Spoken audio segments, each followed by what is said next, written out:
Yes, hello. I am James Rodens, and today is the WNR471. It's WWE Wrestlemania 39. It's the 8th Mania reviewed in the show, and luckily I am not alone. I have a pleasure to be joined by the entire WNR team. Up first by my side for every WWE and AEW show, it is, of course, the fantastic Jaxie Scarlett. How's it going? Hello. Yeah, going well, thank you. How are you? Happy Easter. Happy Easter. Thank you very much. Like I said, we did the last show together, and it had a fantastic response, a live show. And I'm not just saying it was just you and I doing it, but I know you had a good time on the show. Yeah, it was fun. It was different, something we haven't done in a while. So, of course, we missed our fellow pod team members. I'm glad to have them back here with us. But it was still fun. We had it. We held it down. Yeah, we did. Well, like I said, we've got the rest of the team here. So up next, our resident NXT expert and New Japan deity. It is, of course, Monty. How's it going, man? It's going good. I'm happy to be here. I kind of, mad that I didn't get a chance to do the preview and all of that, but the baby shower went off without a hitch.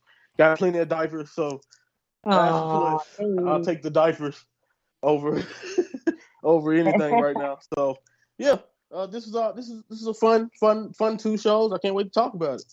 Yeah, well, I'm still annoyed you missed the show. So, I know you talk about baby showers and stuff. Look, come on, guys. Priorities. Diapers, podcast. Come on. I'm saying. Priority. Yeah. Anyway, last but by no means least, you think you're special. You do. I can see it in your eyes. I can see it when you laugh at me, look down on me, and pound on me.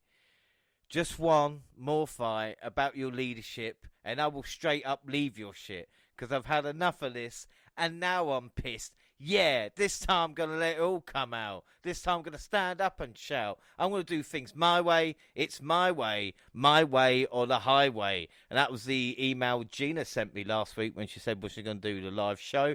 But she's back today. It's Gina. How's it going?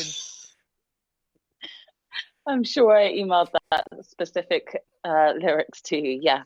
Hi, guys. It's nice to be back and see you all. And I'm also gutted I missed last week's show too. Not last week, a couple of weeks ago, the preview show. Yeah. Well, you said you were back today, and hopefully everybody's in fine health because we've got a hell of a show. But before we start, we have got some sad news, and that was this week that WWE Hall of Famer Bushwhacker Butch Bob Miller passed away at the age of 78. His long-term tag team partner of 50 years, Luke Williams, Bushwhacker Luke, announced the news on Monday on Facebook saying he passed away quietly with his family. Monty, this is sad news, and again, it's never good losing a legend, but the Bushwhackers were legends in their own right. Even as kids, we knew they weren't, I won't call them not proper wrestlers, but it's just entertainment, and, they were just something different. Yeah, memorable is probably the best thing for me, because it's just like I didn't even get a chance to watch a lot of them of like when they were actually like in their primes or anything. But like you said, the entrance from the way they looked, just being a tag team, and I'll never forget. Even if you didn't know anything about wrestling, especially at my age at the time, you knew you was trying to figure out who the hell, what was the Bushwhackers, what were they doing, the arm motions to the entrance. Like, I just never forget it. Like, that's what I think about it. I just think how memorable they were. Like you said, not necessarily champions or anything like important. Like, they weren't really taken that seriously, but one of the most entertaining and one of the most special things that you can do as a wrestler to me, like George the Animal Steel when he used to do the turnbuckle thing, it just like stick out in people's memory at least. It's something that's important too as a wrestler, and yeah, man, they were legends for that. Like you said, it's really, really always sad when we lose a legend like this, but like I said, it does make you reflect on just their legacy and, like I said, the impression that they left on you.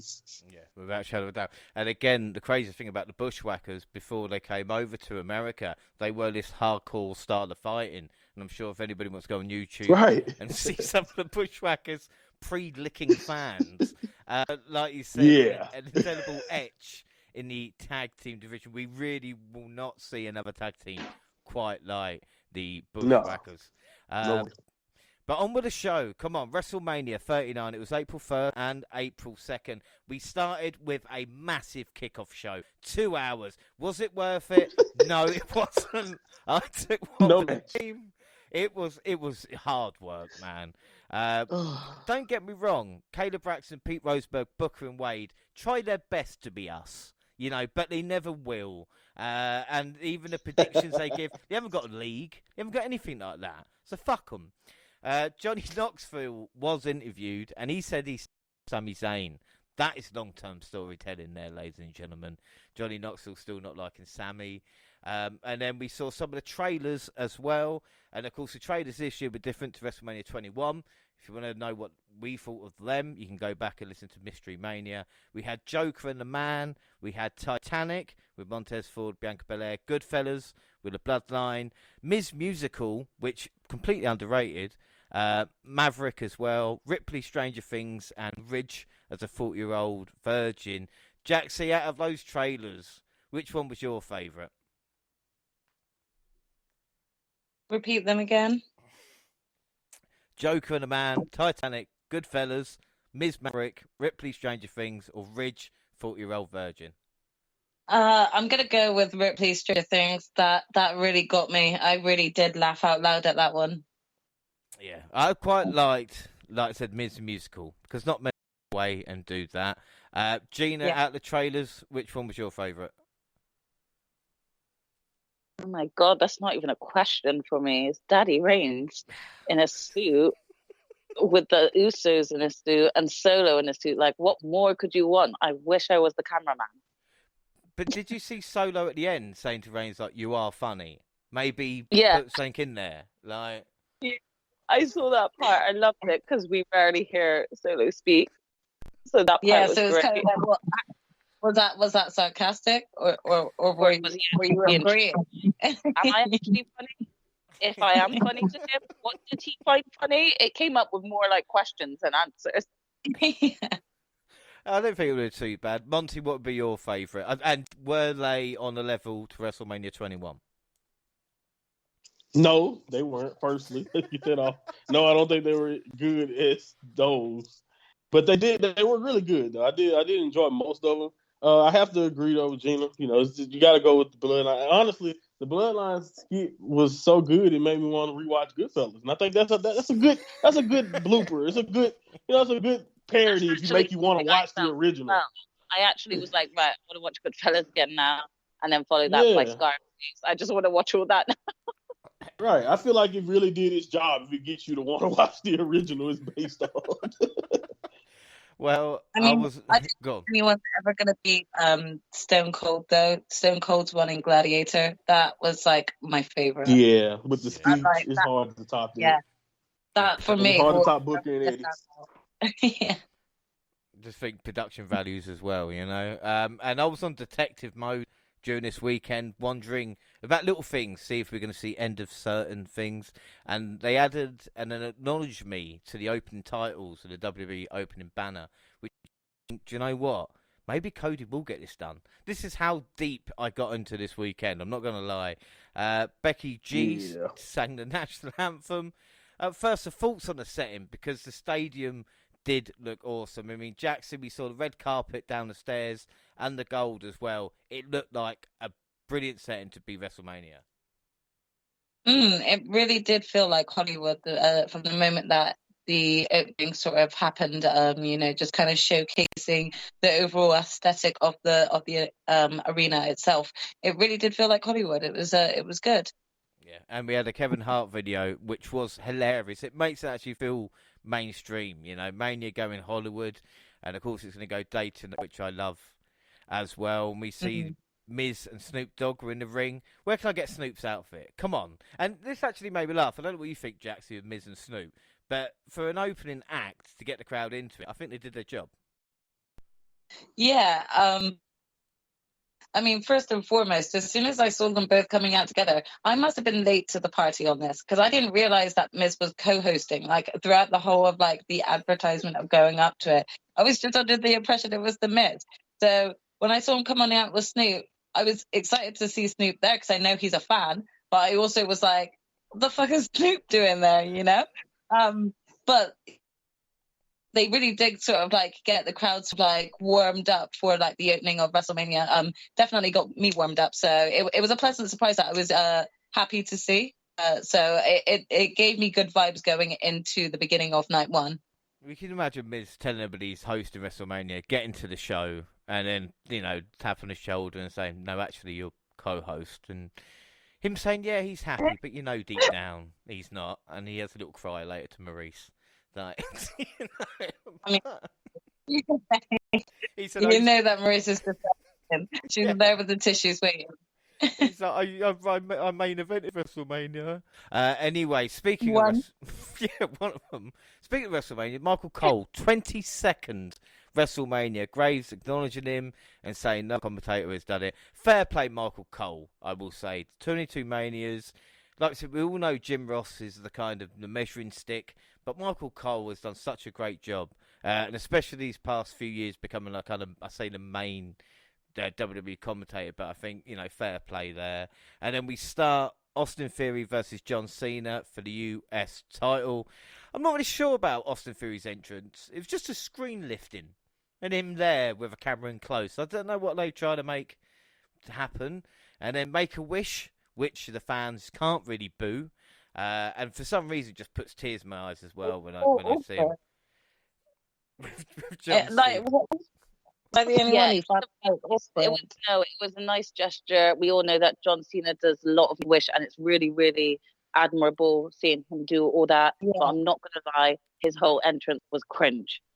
I was like, really, like he just, had to run past them, like all the kids were just stood there. Like, yeah, I think they should have just done maybe like a short announcement just before or something like that. Because to be fair, though, if the kids had tried to chase to the ring, half of them wouldn't have made it. So you've got to... Well, exactly. So why have them out there? John Cena backstage and him just going and giving them all a high five and then come out to his and just doing his little run. I assumed that was their wish, though. Their wish was to be a part of the entrance. So standing on the stage doesn't make a good entrance. I'm labeled bitch number one. Okay, fine. Yeah. It was cringe still. Sorry. Yeah, it was just a bit awkward. That was all. Like, there's nothing wrong with it. It was dying wish to be on the stage ruined WrestleMania. Right. I didn't say it ruined criticized for the diary. I literally did not say. I did not criticize it. I just said it was awkward. Him with Backlash, not Mania. All right. Anyway, 16th Mania for John, and as Cole said, the first one was opening WrestleMania 20 as well for the US title, and they tested each other early on just to get the balance, but once he had a chance, Theory took over and hit a suplex for the first near faller match. For the next several minutes, A-Town put on a dominant performance against a 16-time world champion. When Cena made a comeback and locked in the STF, the referee had been knocked down, so nobody saw Theory tap out. A-Town now the veteran with a low blow for hitting his finisher for the pin and the win. Monty, what do you think of this? Because time has passed, but Cena losing at WrestleMania is still a huge deal. Yes, it's still a big deal. I don't think it had the effect or I don't think it had it didn't feel the way it should have. Like, you see what I'm trying to say? At least for Theory, it should have felt bigger for him. But I do agree it's still John Cena. So, like, he pinned John Cena in the opener of WrestleMania. You can always say that. So, this was still a good match. I thought it was basic, but it was still very effective. And I saw some people online who hated it or didn't enjoy it. And I just thought they either hate Theory or their expectations for this one was just way too high for Cena at this stage of his career. But the crowd was like going apeshit for it, and so I thought that was cool. And like the finish was simple, but again effective. Like again, sometimes you don't have to do too much. I thought they did exactly what they were supposed to do. The young guy looked good and was put over here. You got a chance to still see the 3 moves of doom or whatever, 2 moves of doom at least before I don't think you got a chance to do an attitude adjustment or anything. So you got a chance to do the You Can't See Me. Everyone popped for that. So you got a chance. I think you got everything you need to get out of this, and the right man won. So I didn't have a problem with it at all. It was a pretty good opener. But I mean, it wasn't a crazy match. So I only gave it like 3.5 stars, but I still thought it was good. Well, this is the thing. I mean, a lot of people saying it was a pass on a torch moment. A lot of people saying John Cena, lost a step or so. I mean, Jackson, what do you think? I mean, Cena's obviously not the performer he was, but still to start off Not full time. WrestleMania, yeah, not for, but to come here, put the performance and put someone like Theory over is only a good thing. I mean, like Monty said, we're not expecting a 5-star match, are we? Oh yeah, definitely. I have to agree with a lot of what Monty said. I think the right person won. I think the match did what it needed to do in terms of putting Theory over and making him look good. I didn't think the match went all out. Don't think it needed to be. I think it was perfectly placed, kind of being at the very beginning, so that it was just sort of like a good sort of opening, and a good opening warming match to warm the crowd up. Really. Again, don't really have much to add other than what Monty's already said. There were a few moments that were like kind of really good moments for Theory. Cena putting him over. And Cena still looked like he had it in the ring and could keep up. So, that's always nice to see when someone comes back. You don't really know how rusty they can be. So it was, a pretty decent match. I actually gave it 3.5 stars as well for what it was. I think that had there been like more of a build up for this match and more of a reason behind this match, it probably could have gotten a louder pop. But again, it was just kind of like brought together because, everyone knows that Cena brought about the sort of significance to the US title. Everyone knows that like Theory is sort of like the person they want to really look to lead and become face of the company at some point. So we had to look at the match for what it was as well. It was kind of like a passing of the torch. And I think that they succeeded in just doing that. So yeah, it was good. Yeah, like we talked on the live show, the match was more about the kind of the destination and the journey, wasn't it? And like we said, exactly, yeah.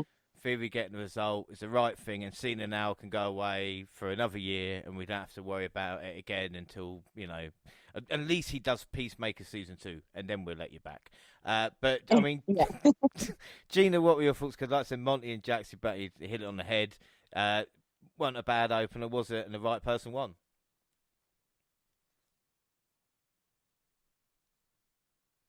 Yeah, for sure. I didn't mind this match. I thought I was going to be more bored by it, but I was quite entertained, which is saying something because I'm not a massive Theory fan.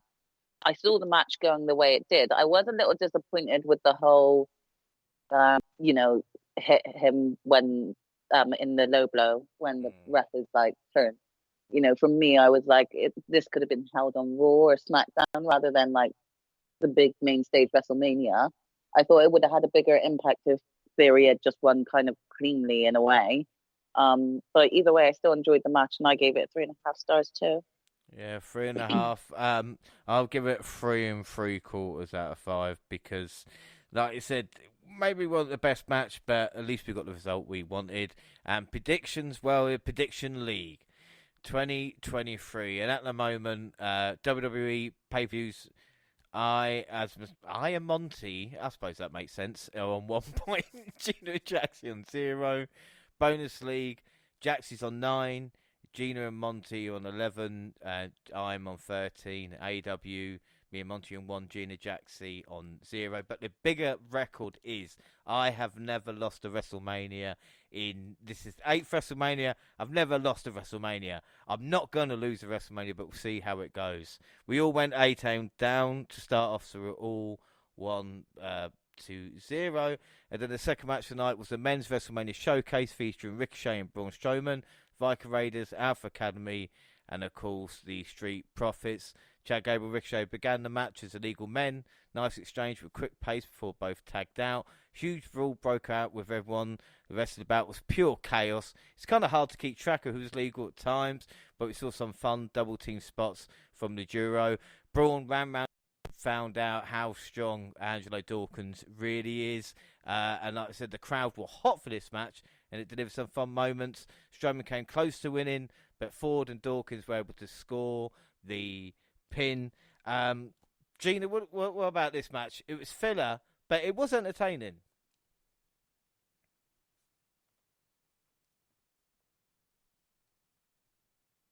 definitely was entertaining. I had literally just got back from a hen weekend. I had a banging headache that was so early in the day. I didn't really want to go to sleep, and I just put the beginning of WrestleMania on, and I was thoroughly entertained. Just sat there all hungover watching this match, and I took a wild guess with this prediction. So the fact I came out on top, I couldn't even scream because I lost my voice, but I was super excited. Yeah, so was I. I couldn't believe it. I bet none of you could believe it. No, we couldn't. But there were some great spots in this match. Chad got a huge pop with a German suplex on Braun. Braun off the top with a slam as well. And Ricochet shooting star to the outside. This was really, really entertaining, though, Gina. What would you score it out of 5? I gave it a 4. Give it a 4. Monty, what about you? What were your thoughts on this? Yeah, man, like you said, not much build going into it, so it was filler, but everyone involved showed up and showed out. I thought it was brilliant with the time that they had. It ended up being senseless tag team fun, I guess, because it didn't, like I said, didn't really have a reason to happen, but it was all great, all good. All the teams had moments where they looked good, in my opinion. Gable, like you said, the O'Connor roll, German suplex, classic. Had showing the strength to pick up Braun. I played American football, so I know that Dawkins hit on Braun that reminded me so much of football. That's literally almost every play back when I was playing. So stuff like that. I wasn't doing. I could have been Braun or Dawkins. I'll let y'all decide whichever one I was. I didn't want to say anything. We all went silent in awe. That's yeah. I'll let y'all decide what side you thought I was on. Braun, though. Again, like I said, the way that looked weird, though, Dawkins could get signed off that because that looked that good to me. But it definitely, in the finish, the way the transition happened with Ricochet, and then you have the holding him on the knees for the frog splash at the end. It was just odd. I love how creative that was. And everyone on my podcast, thank you. I know I messed up. I second guessed myself, switched my answer from the Street Profits, and you guys have been messing with me ever since. That is my advice to you is to always trust your first, thought. Don't ever forget it. When you second guessing yourself, forget that second guess. Anyway, that's it. This was good. I gave it 4 stars. Jaxie, what about you? What are your thoughts on this? Yeah, I think everything's pretty much been said, but it was really entertaining, really exciting. I loved it from beginning to end in terms of just each team getting a chance to kind of shine and show what they could do. I gave it a 4.25. I'm just going to say I'm really gutted.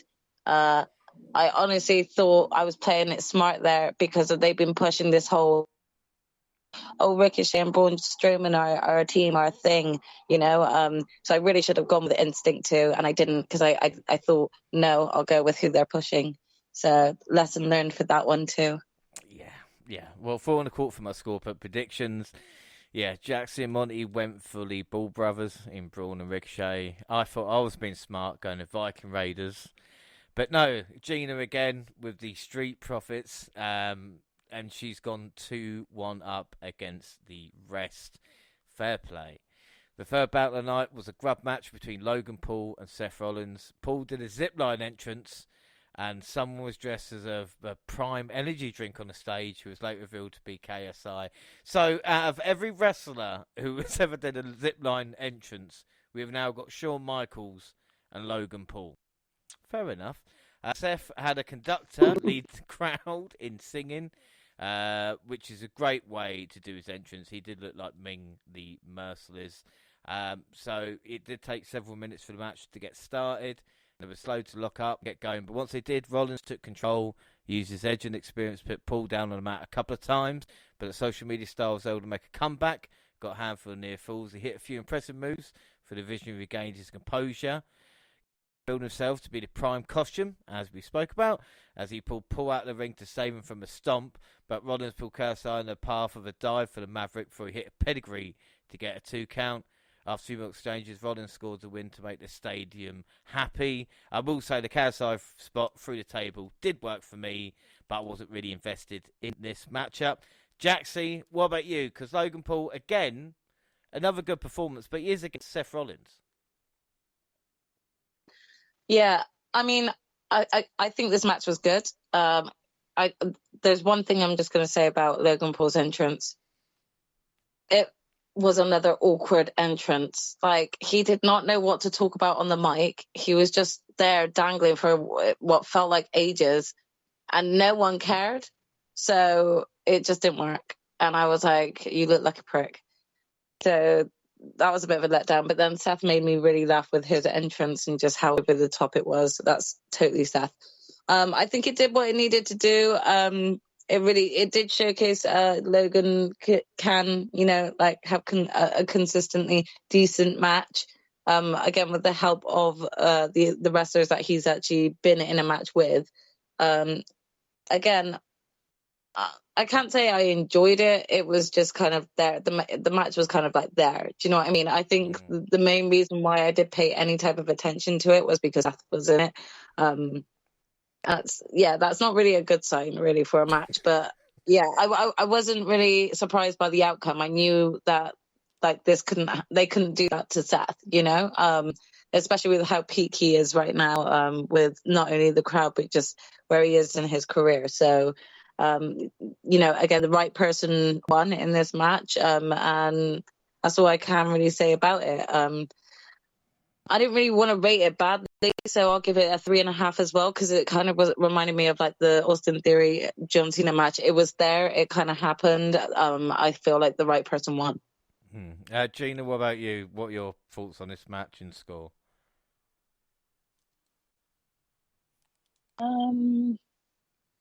Yeah, I'm not going to slate Logan, because he did put in the work and he did do a good match, and it's not like he was looking like a noob. He was happy to go through tables and hurt himself for it. I don't like it still, but he gave a good match. But I did see the ending coming, with Seth coming out on top, because Seth had let himself get knocked out on Raw twice by Logan Paul. And I was like, they're not going to do Seth dirty like that and then let him lose at WrestleMania to Logan. It was a good match. Do I want to see Logan Paul sign a full-time contract with WWE? Not really, to be honest. So I was entertained by the match, but I'm happy for Logan to be like, okay, I've had my fun. Let me move on to my next project now. Bye. So I gave it 3.5 as well, but, I'm happy that Seth got the win. And Monty, what about you? I don't think it was a bad match, especially when you consider Logan Paul had that experience. It's just a shame he's a prick. Yeah, I mean, honestly, I'm way higher on this match than you guys. And it is not. Like I said, I'm done highlighting how I can't believe how good he is. Because at this point, after you main event with after you do a main event in Saudi Arabia with Roman Reigns, am I really supposed to still be surprised that you look good in the ring? And like I said, I think he brought it. I really like his selling. Like, for some reason, like celebrities, they. Again, by the way, speaking of selling, Bad Bunny sold a chokeslam pretty good too. not too long ago. So I don't know. These new celebrities, man, they're way different than the celebrities I grew up watching, trying to wrestle.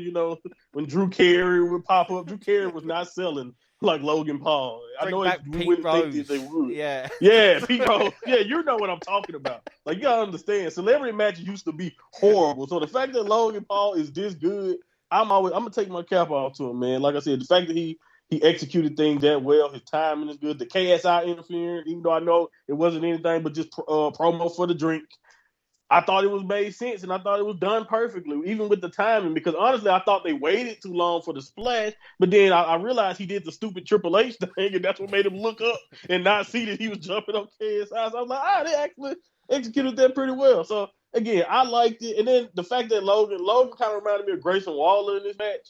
He wanted to go viral and win, and they ended up costing him.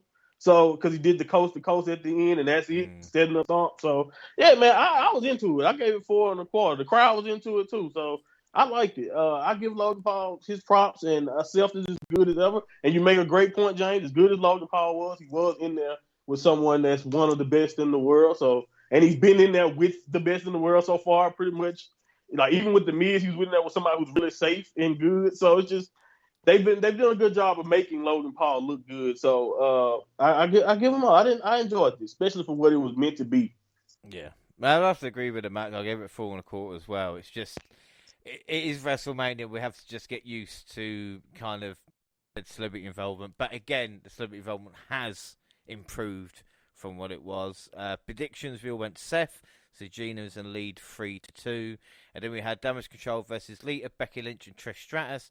I'm not really sure about the Faces entrance. I mean, Jaxie, what were your thoughts? Because it's kind of black and white and just... But there was no kind of connection with it, you know? Yeah, do you know what? I think it was because of sort of like, if you look at the design of their poster, it kind of reminded me of the movie from Sin City. And I think that was the overall aesthetic that they were going for. However, that's what I think... got too. Yeah, I only think that Trish got the memo and decided to incorporate that into like her look, because her look came across as very Sin City-esque, like especially in contrast with the black and white. So yeah, I don't know. I think that if they maybe, done like an actual trailer, like a movie trailer of Sin City, like featuring those three women, it would have made a lot more sense. But yeah, like I think that was the overall aesthetic of it. I didn't mind it, because I did get it of what they were going for, but I also don't feel like Lita and Becky were kind of dressed in that theme, so it kind of almost didn't work a little bit. But it's fine. It's fine. Well, as for the match, they got into a brawl at first, but once it settled down, it was Lynch in the ring for a team, while Damage Control kept her isolated. It took the man a long time to get enough breathing room to be able to make a tag to Lita. The co-tag champ took it to Sky with a series of takedowns. Both teams had a chance to run the match for a little while, but it was time for it to come to a close. The man scored the win with a manhandle slam on Bailey from the middle rope to get the win. Monty, I mean, what were your thoughts on this? But I think the biggest question is, has Damage Control worked? You know? All right, so what was the beginning goal of Damage Control? Question, because if the goal was to debut and, give Dakota Kai and EO some shine, a spotlight, then it succeeded in that, I believe, in giving them a spotlight on the main roster. But, we can assume that they were probably going to get that eventually anyway. So, were they a dominant? Are they a dominant faction, or did they assume? They definitely didn't achieve the goal of getting Bailey on top of Raw. So, yeah, I mean, in a lot of ways, I guess we can say, and then they lost here in another big match. So again, that's the problem with them. Like, I think, as a matter of fact, even in these predictions, it was no way in hell I was gonna bet money on Damage Control, because every time so far, go back, check the score, James. Every time we did one of these prediction things, and it was Damage Control in the spot, and I tried to take a chance on Bailey or take a chance on Damage Control, what happened? So here we are. That is one thing that will always hurt them, but it depends on what you thought their goal was. So I don't know. Like I said, the match was solid. The legends look good, especially in certain moments, showcasing what they can still do. Trish's gear not only did it go well with Sin City, but it was a nice callback to WrestleMania 21 that we just reviewed. I like that. I love the thought process behind, doing a throwback gear that matches what she wore the last time she was in Hollywood for Mania. So I thought Damage Control for a while had the good teamwork, and I thought they looked like a real team here. But again, we know this is WWE. Real teams winning these type of matches are not versus a team of great individuals. What usually happens? The great individuals usually come out on top. It started off slow, like you said, but it picked up. I had fun watching it. And I thought Becky and Bailey's exchange were really good at the end there, and their finish was cool. So the faces look good. 4 stars, I guess. I gave it. I didn't have a problem with it. But if you are a Damage Control fan, or you're rooting for them here, definitely understand how you probably had a problem with it. Yeah, I think about that. Jaxie, what were your thoughts on this? I mean, I kind of agree with Monty to an extent with what he's saying about Damage Control. I'm glad that I didn't actually vote for them to win, because of I did not see them picking up this win at all. But really, what are you doing with them? What is your plan here? What was the plan from the beginning? It's actually perplexing. again, like Monty said, it's really nice to see both Io and Dakota on the main roster, and they've had like some really decent matches that have put them in the spotlight.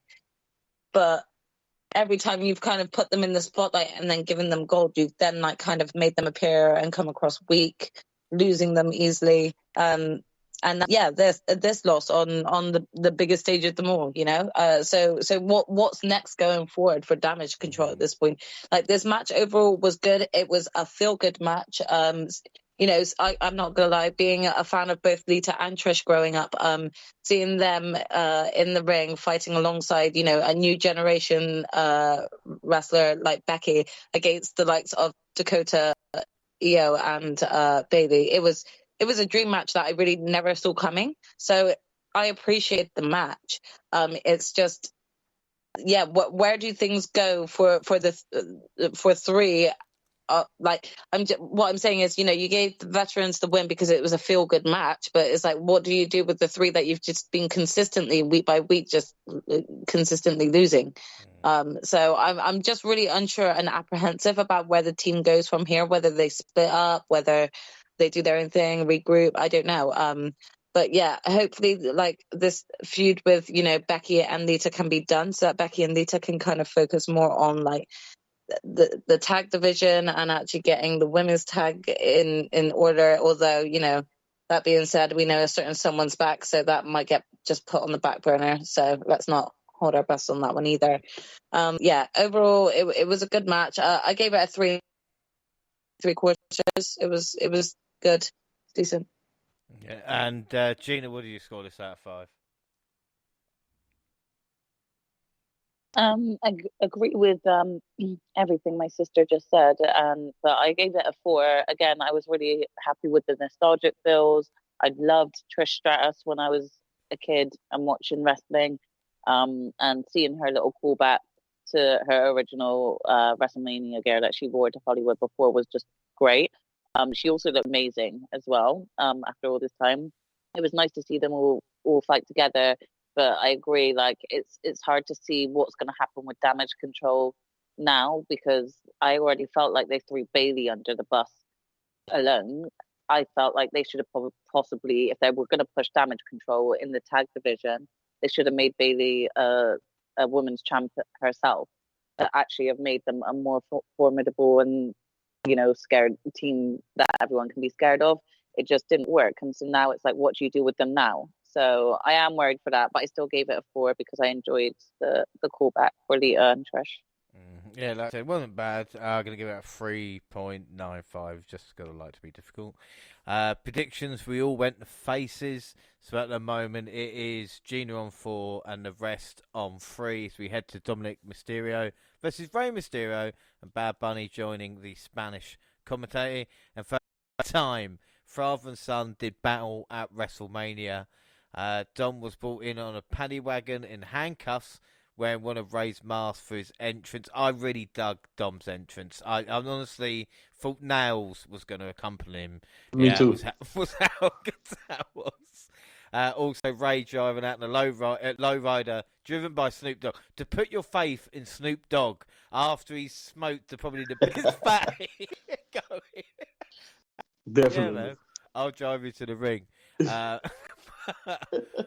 Once they finally got to the match going, neither man was holding back. And what I thought about this match was, how many times have they wrestled, whether it be play fighting in the back garden or in a ring somewhere, you know, and then they finally can do this at WrestleMania. No wonder the chemistry was so good. Establishing a quick pace with an aggressive tone. Ray scored the first major takedown, seemed to phase Dom a bit.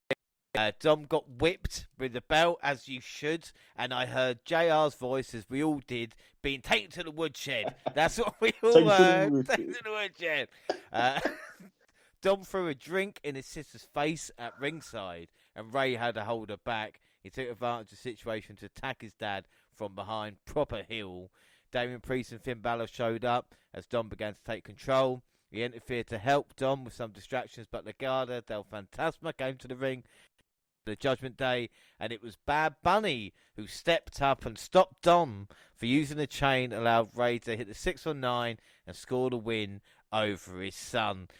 Really good story coming in. really good entrances, really good match. The only thing I was put off was SpongeBob on the barricades, but again, apparently it was Toast Crunch, which I was like, why are there SpongeBobs? Sponsorship money, man.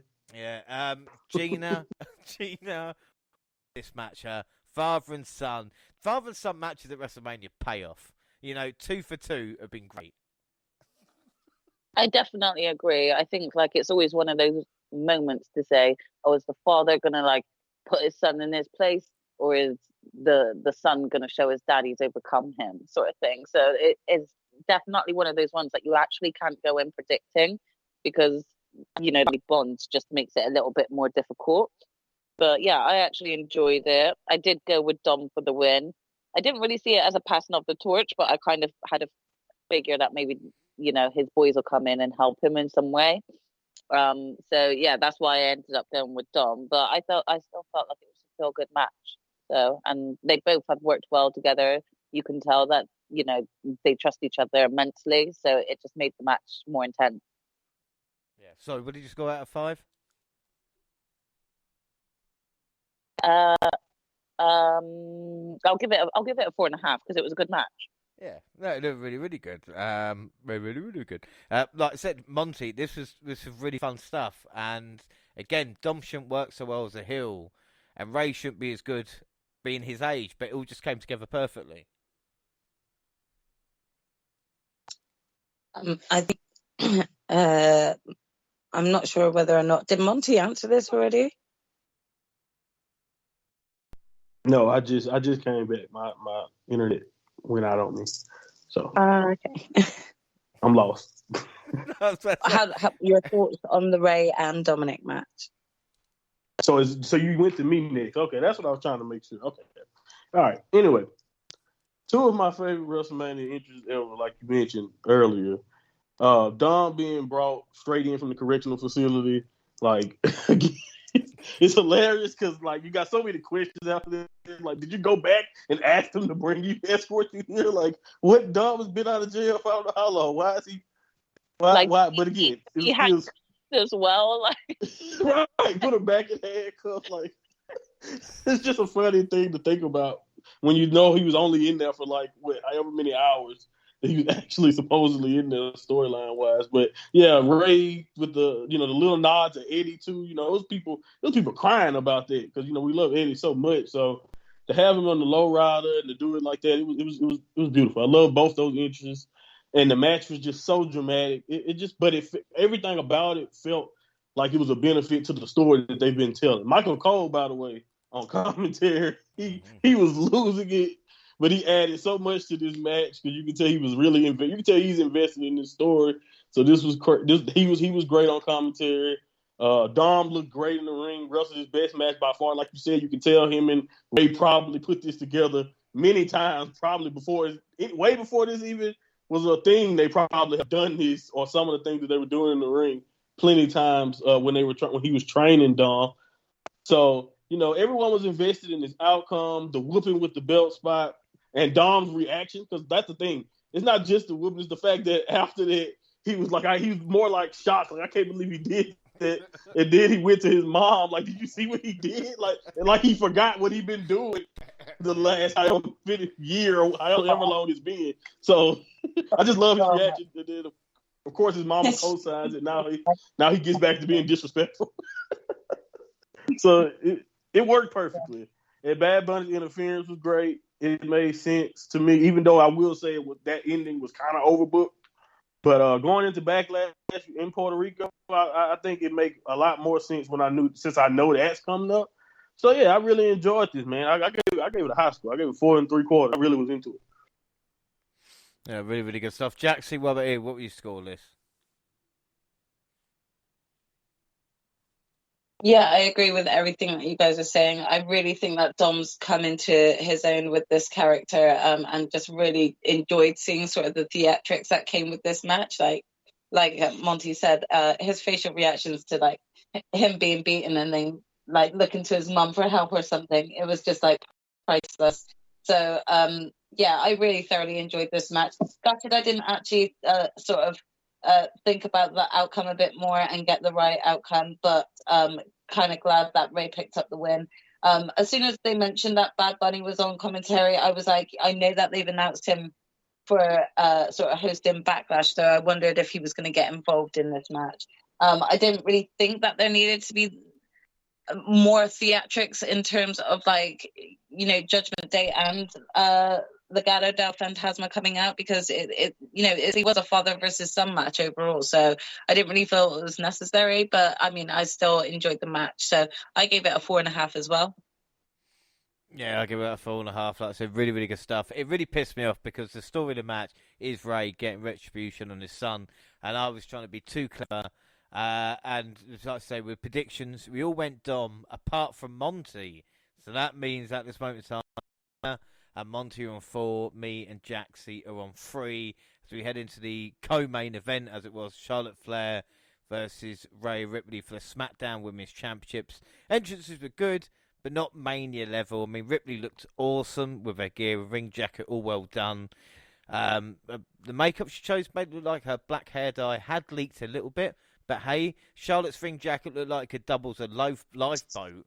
But again, it was still good to see both women come down. And they were slow to lock up as they circled each other and tried to play mind games. Once they did make contact, they immediately started going at 100 miles an hour. Ripley was knocked out of the ring, so she had a military group as the Queen posed for the crowd. Once she got back in the square circle, the Nightmare took over. Flair and Alicia Tyler with their chops in the corner that popped the crowd. Before she could focus on the challenger's leg to soften up for the figure 8. They traded control several more times throughout the bout. This was physical between the two of the strongest women in WWE. So we saw power moves and big spots sprinkled throughout, throwing stiff strikes and putting everything they had into their performances. You know, this got time. The crowd got invested. There was a German off the top, which was sick. This built and built. I mean, Charlotte landed on her face. You can see the mark on her nose. I mean, Sin Cara would have quit. And then they started delivering finishers, working towards the end, with Ripley able to hit the riptide from the middle rope to finally put Charlotte away to become the new SmackDown champion. Jaxie, rejoice. Charlotte landed on her face and lost her title. So win-win. No, I can't even tell you, James. I was in tears. I know I shouldn't, but the way that they slowed down Charlotte landing on her face had me in tears. I mean, of course, like, I was listening to commentary and, you know, like they said that she was okay after the match and stuff like that. There was like concern, but it was the slow-mo for me that actually got me crying. With just how she had landed. It looked so painful, but I could not help but laugh. Overall, the match was so good. I can't even take anything away from Charlotte in this match. This match just went hard. It was two women really showcasing, like, where women's wrestling is at right now and why they should be taken seriously. It was so good to see such big spots come from both women in the match and see them both be able to take those type of moves. I was thoroughly entertained by this match completely. This was one of my favorites of the night. I gave this a 5-star. Yeah, like I said, it was really, really good stuff. And also, should say, Ripley, right? Go on. No, sorry, I was just going to say, they also mentioned at the very beginning of the match that it was like, you know, the first time that it was like an all-female sort of announced match as well, like female announced, female ref, and two female women in the semi-main event. So that was like a nice achievement and nod as well, considering I hadn't realized that obviously back when Becky, Charlotte and Ronda main evented, it was a male ref. So. No, like I said, there's a couple of things. It's like with Charlotte, it's weird because she's been in the title match at every WrestleMania reviewed on the WNR. So go back to WrestleMania 32, Charlotte's been in position. Ripley finally got her proper fireworks. And I mean proper fireworks. The fireworks for the first time as well, as she celebrated and becomes the only woman, in WWE history, and Monty knows they're going to say this, to be the Raw, SmackDown, NXT, and NXT UK champion. So there's 4 championships. Every place she's been to, she's won titles, and fair play to Rhea Ripley there. I mean, Gina, this was Ripley's crowning moment, wasn't it? It definitely was, and it was a great match beginning to end. I was so happy for Rhea, and I could see it coming because of the previous beef that Rhea and Charlotte had. Rhea really needed this win, and if she didn't get this win, I don't know what they were planning to do with her, but they would have just ruined her her total reign of just moving to the top. So GG's to her for getting to the top and for becoming the first woman to hold all those titles. So fair play to her, and I'm really pleased. It's definitely the start of her reign now. What would you score out of 5? It's a 5-star match for me. Yeah. Monty, what about you? Because this is just, I would say meaty men slapping meat, but it's the woman version, you know? Exactly, right? Yeah, it was.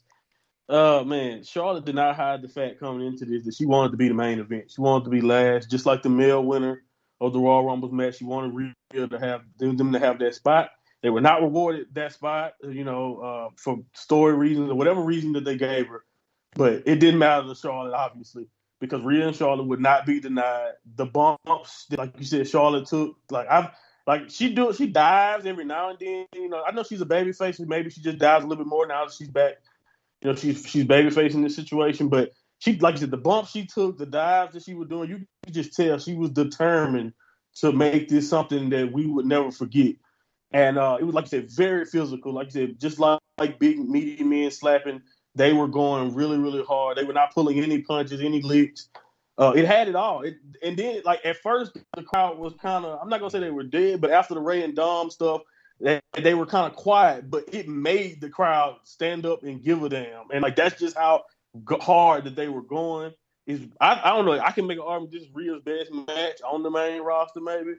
And like you said, Charlotte, once again, say what you want. I know she's polarizing, but she rarely misses, especially on the big stage. Like, they talk about Big Match John or whatever they used to call Cena.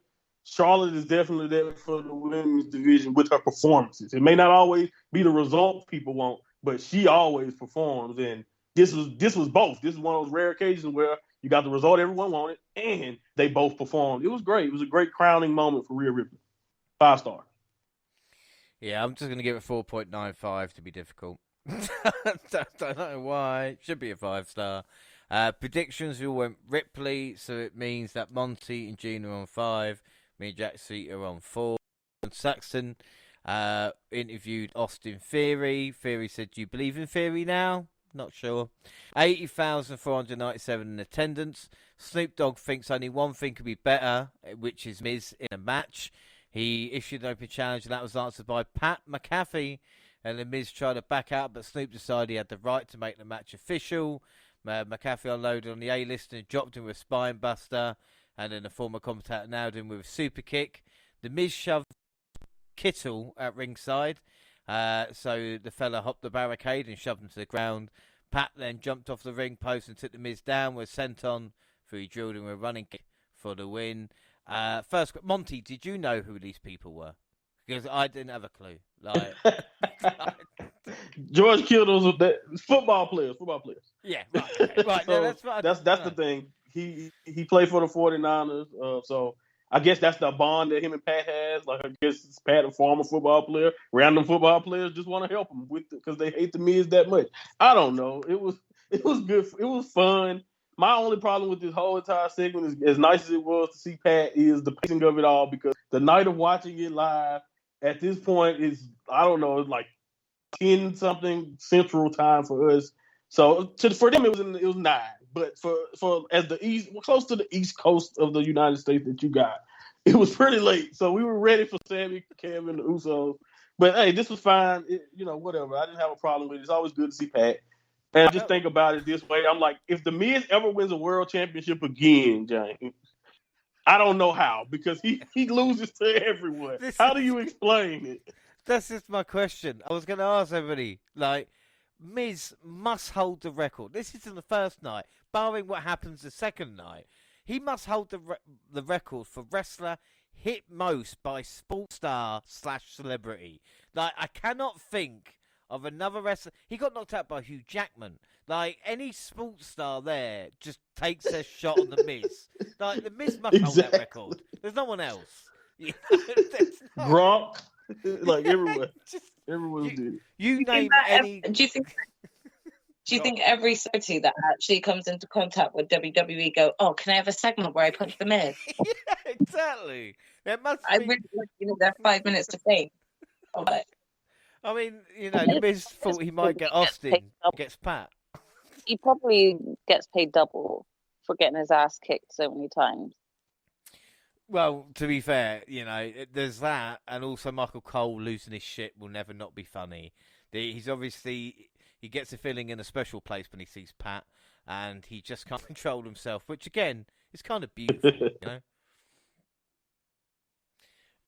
We'll move on. So the main event of the night was the Undisputed WWE Tag Team Championship match between the Usos and the team of Sami Zayn and Kevin Owens. The SoFi Stadium crowd was fired up for the challengers. This is only the second tag match to main event WrestleMania and the first one for the tag team titles. We see I'm going to fuck this up. It's like Japanese wrestlers. Little Uzi Vert performed for a minute before the Usos made their entrance. Close enough. Not only did Zayn and Owens have matching gear, but they also had their PWG logo on it. Usos in white, and of course the faces in black. Once everyone got settled, the match got going. Zayn and Jimmy started for the teams, but Jay tagged in for them, made contact. Surprisingly, started with a relatively simple exchange of holds and counters, but Zayn eventually tackled Jay. He started pounding with rights and left. The Usos eventually took control and began to keep Zayn isolated in the corner with a quick tag. The underdog from the underground made a hot tag to KO, who took out both brothers with a dive from the top of the rope. Usos almost hit the 1D on Zayn, but KO saved him by putting Jay out of the ring. Jimmy Jay ended up putting him through one of the announce tables. Moments later, they hit Zayn with a 1D, but he kicked out a huge pop, and to be fair, I thought that was it at that moment in time. But the prize fighter crawled back to the apron, tagged back in so he could hit pop-up power bombs to both Usos. The tide changed a few more times before the match came to a close when Zayn tagged in and nailed Jane with a haluva kick 3 times for the win. I mean, Monty, this may be, and again, don't want to ruin what anybody else is going to say, this may be the greatest tag match in WWE history. I'm putting it out there. Man, that's the thing about WWE. Like they got such a long history, so some great ones are forgotten. But I can't disagree with it, man. It was perfect. It was just so many emotions, especially when you think about the story attached to this match too. I think that makes it greater too, because there's some great matches out there that was just about the tag titles. There was some great matches out there that it's rare that you have matches that leaks into the main feud that's been on television. It's rare that you get that resulting in a tag match. So, so it's definitely hard to go against this one. I can't lie, but I have to say the callbacks to the Bloodline and the Sami Zayn feud throughout the match were great. All 4 men hitting on all cylinders throughout the match. The Usos threw a super kick party that would make the Young Bucks proud. Like literally, I know they have similar styles, but they really pulled a Young Bucks style super kick party in this one. Sammy and Kevin pulled out some spots from their limitless bag of tricks they picked up over the years, like you mentioned with the PWG pass. When I saw him brainbuster Jay Uso on that apron, I just immediately thought of El Generico. So again, it was awesome. And then the moment of Sammy kicking out of the 1D, it was perfectly done. Like the drama of it all, in my opinion, and that ending, the way Jay fell into Sammy's arm and all of that. It's just I don't know. They really were executing everything the right way. It felt cathartic, and I think that's the thing you want after a long, drawn out feud. You want to have that release of just good energy after seeing something play out the way it was supposed to play out. And it just seemed like a perfect way to cap off the show, man. That, like, honestly, this night one had people online talking about this being one of the greatest nights of WrestleMania. Yeah. And, like, it felt like that, especially with the way this ended. Yeah. I was saying to myself, I was like, if night 2 can equal what we've just seen night 1, because it was magic. And Jaxie, we spoke about it on the live show as well, what it would mean. And with Kevin Owens' main event in his second WrestleMania and becoming a Grand Slam champion, I don't think two men deserve it more than Owens and Zayn, and they delivered in the main event, didn't they? They really did. I don't think that there's much more I can add without it getting a bit repetitive. But I mean, boy, like, was it a tag team match or what? They just, like, both teams went hard, and it was really hard for me to kind of cheer for just one team. Like, I just found myself both kind of rooting for both because I just thoroughly enjoyed the match. It was really, really good in itself, and yeah, bittersweet to see the Usos finally lose. But at the same time, knew it needed to happen. And if it was going to be anyone, like, I really am just happy that it was Sammy and Kevin. No, I think without a doubt, just it's a really, really good stuff. Gina, what about you? Because this match had so much riding on it, and like I said, to come through and think the Usos' reign, 622 days, the reign is over, but the Usos had as well. And I think the Usos deserve credit to main event of WrestleMania, especially as we talk about how big the bloodline has been. Yeah, it was sad and bittersweet. It was an amazing match, but I'm always going to be upset when the Usos lose. So, yeah, it was a great match. And ending, like Monty said, was just kind of like hitting you in the gut with how long the story has been going on for and how invested we are in it. Just, Jay falling into Sammy's arms. I want to say I'm super happy for Kevin and Sammy. I am. I knew the Usos were going to be dethroned, but I'm very, very biased. I really love the Usos. And so I wanted to cry at the end with that ending. Like, no. So it was really hard to watch, but I loved it and I gave it a 5. Yeah, I think we all gave 5. Like I said, what a match it was to end the first night of WrestleMania predictions. We all went Owens and Zayn, so it means Monty and Gina win the first night of WrestleMania. So I might be dethroned if you guys want to. If you can stop me from winning night 2, the streak's over, man. The streak's over. But Gina and Monty do win it, so it means with the scores for W pay-per-views that Monty goes on 2, Gina and me now on 1, and we look at overall for night 1. Match of the night, I think we all agree, main event. So MVP, I mean, Jaxie, who's your MVP of night 1? My MVP is going to actually go to Rhea Ripley. I think she did an outstanding job, and she really deserved that win. She looked great in the match, and yeah, it just everything about her performance was perfect. Monty, what about you? Yeah, man. Both the Mysterios, Ray and Rhea and Charlotte. That's the only thing I think of. Yeah. I will say...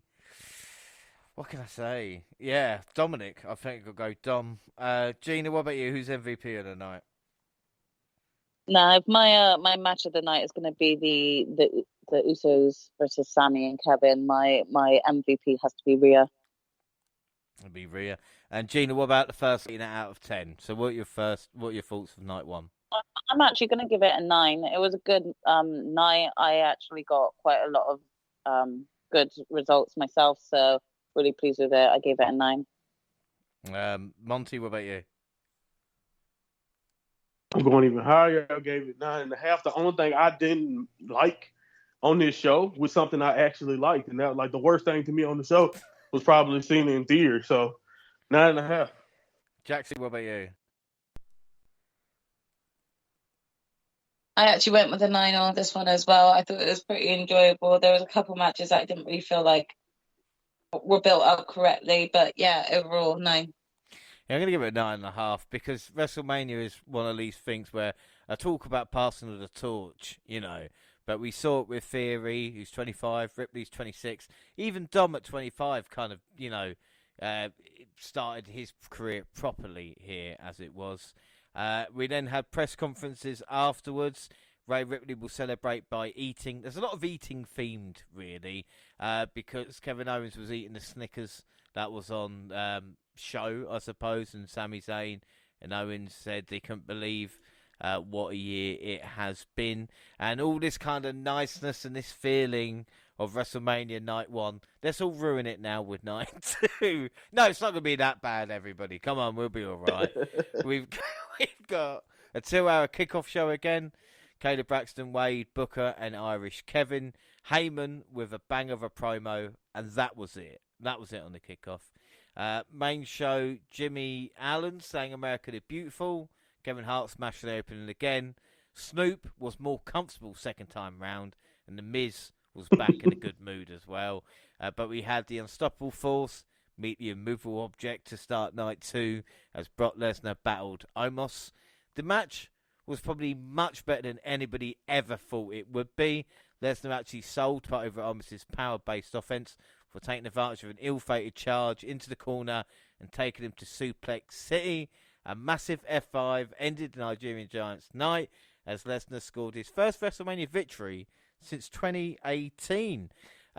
Gina, what do you think of the start of Night 2? We knew it was going to be pretty, but it wasn't too bad. No, it was all right. I mean, I didn't mind it. I actually thought it was quite entertaining, if I'm truly honest. I've never seen Brock get ragged like that before, and thoroughly enjoyed it. I was like screaming, going, "Do more! One more time! One more time! Throw him again! Just throw him like a baby!" It was just funny because again, you've never seen Brock in that position. So, yeah, I thought it was a good night and a good opener, and it kind of like got me excited for the rest of the show. Then, what did I give it a rating of? I gave it a rating of a 4 actually because I quite enjoyed it. So yeah, it was a good night. I said it wouldn't be longer than 3 minutes. I'll be surprised, and it was 5 minutes. Wasn't too bad. I don't mind that though because even though I really like Brock, I don't think he needs a 20-minute match unless it's with Roman. Then yeah, but either way, I think like short and sweet is good with Brock.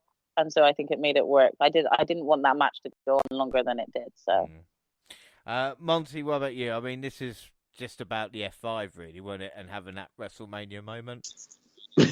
Yeah, that's pretty much it. Just having him do the F5. The match is okay, like you mentioned.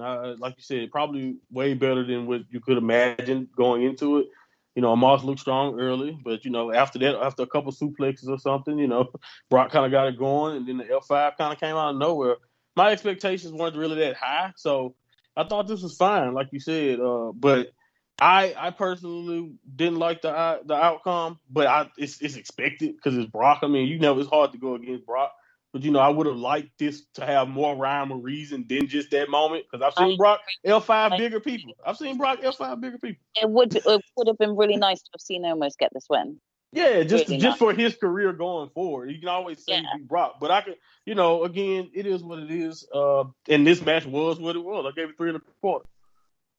Yeah, this is the interesting thing about it is that even when Brock Lesnar came out and Mark Cole said it's his 12th WrestleMania, and I'm thinking, 12? I wouldn't have believed that back in 2004 when Brock walked out, you know, 12 WrestleMania. But fair play. Right. And like I said, this is one of Brock's better, shorter matches, you know. And Jaxie, you would agree, that F5 did look stupendous. Yeah, I mean, the whole story itself was like, you know, what is Brock going to do to be able to put this giant down? Like, how is he going to be able to overcome this beast? So we all kind of knew that we were going to eventually get an F5, and it actually looked pretty decent. I think the main thing I took away from this match was that, like, how much Omos has improved in the ring. So I definitely think that, you know, this definitely boosted his sort of confidence within the ring going against someone like Brock. Like you said, it just did what it needed to do, which was warm the crowd up. I think this was a crowd warmer match more than anything else. Otherwise, we would have gotten Bobby versus Brock instead. But, you know, they decided to go a different route, and that failed. So this was going to kind of be the best that we were going to get. I do kind of agree with both Gina and Monty that it would have been nice for Omos to shine in this match more. But we all knew that Brock was not going to be losing at WrestleMania to Omos. So, yeah, this match did what it needed to do. I gave it a 3.5. Yeah, I gave it a 4 because we want to see Omos thrown around, and he was. Predictions, we all went Brock, apart from Monty. So we start night 2 with Monty on 0, the rest on 1. And then for the second night in a row, we had the WrestleMania Showcase match with Raquel Rodriguez, Liv Morgan against Natalya, Shotzi, Chelsea Green, Sonya Deville, and Ronda and Baszler. It's fairly obvious who would win, but the match featured some solid work from the other 3 teams, if nothing else. I mean, they were the ones who put in the work during the heavy lifting, I suppose. Fortunately, the finish was as uninspired and lackluster as possible, with Rousey and Baszler popping up at the end, contributing next to nothing. Stealing the win by way of armbar for the baddest woman on the planet. And even didn't know what happened to Baszler's boot. I don't know if anybody else saw what happened to that. I didn't have a clue. Jaxie, what were your thoughts on this? This is a bit all over the place compared to the men's tag the previous night. Yeah, I mean, I don't want to say that it was a bad match in terms of wrestling, because the level of wrestling we got from the women that were really involved in the match, they did a pretty decent job. But I think that there was a moment that Shayna may have injured herself, and then things started to get a little improvised, and I think that I could see that sort of taking place, which is why it maybe came across a bit messy.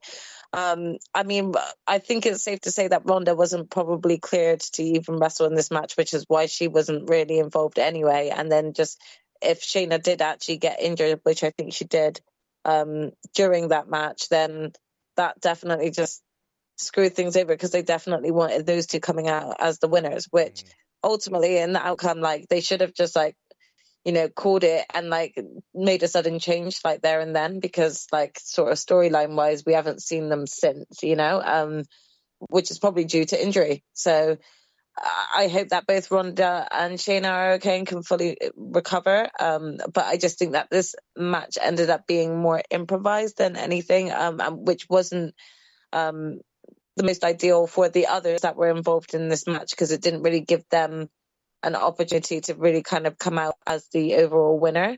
Obviously, I'm happy with the outcome because of my prediction, but I think that if both of them were really injured, they should have gone with a different winner in the first place and had a different setup.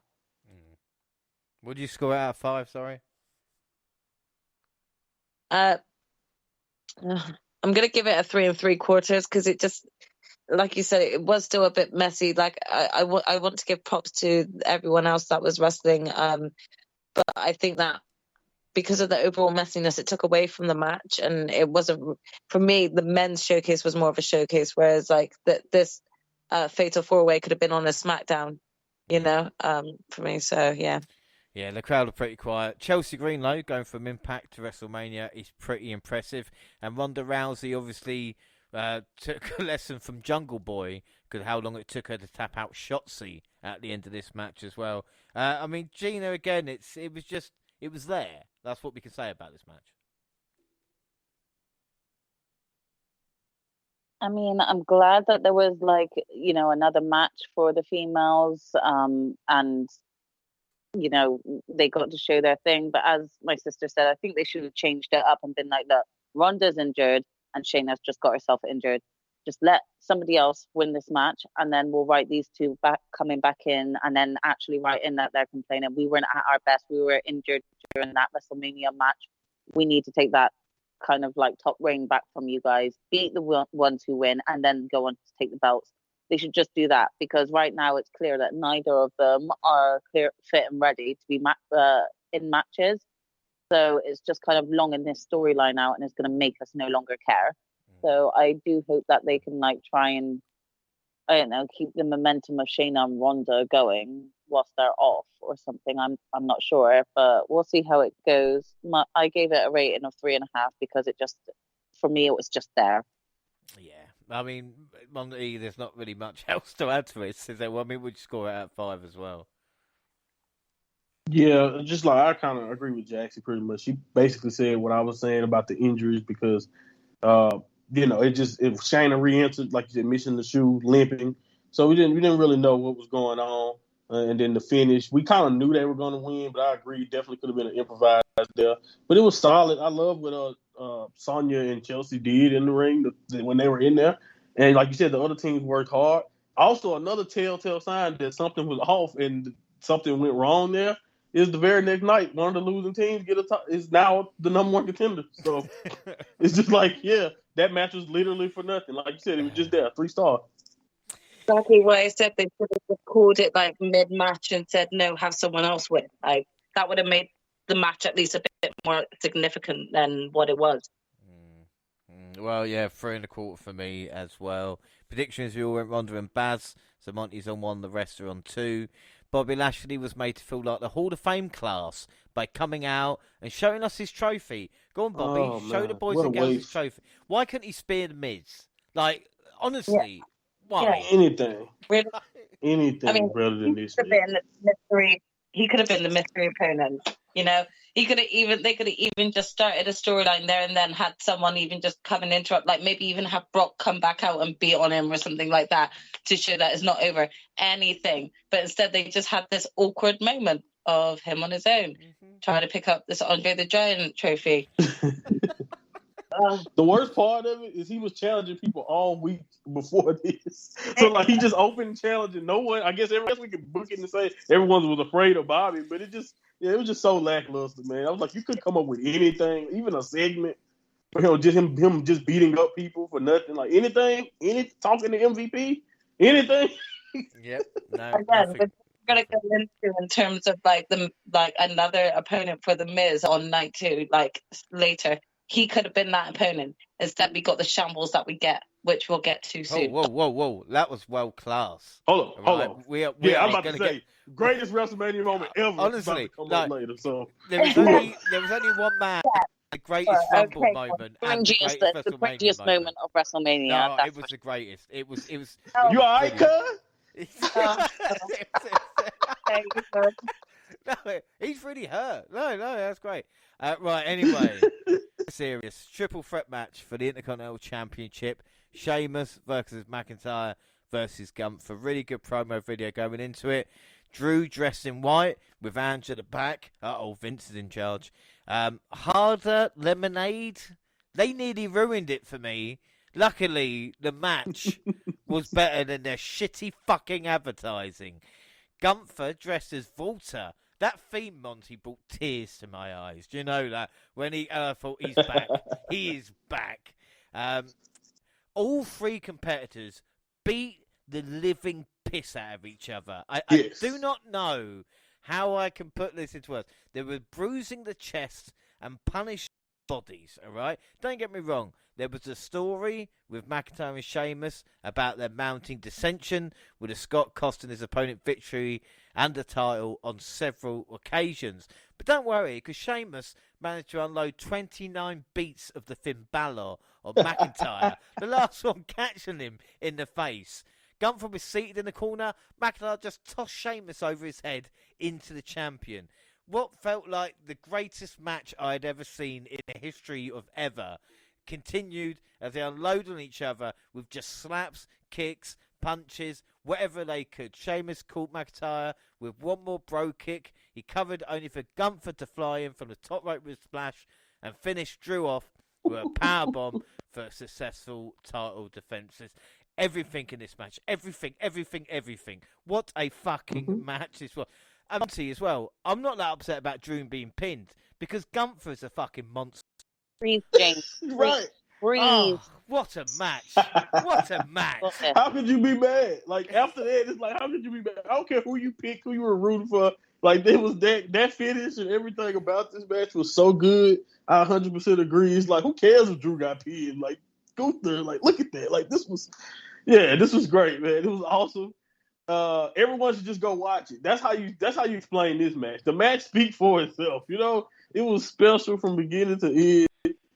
I honestly don't know how many actual wrestling moves other than maybe a throw here and those 2 power bombs at the end. I don't know how many moves they actually did. It was that much striking. It was just a brawl, man. I loved it.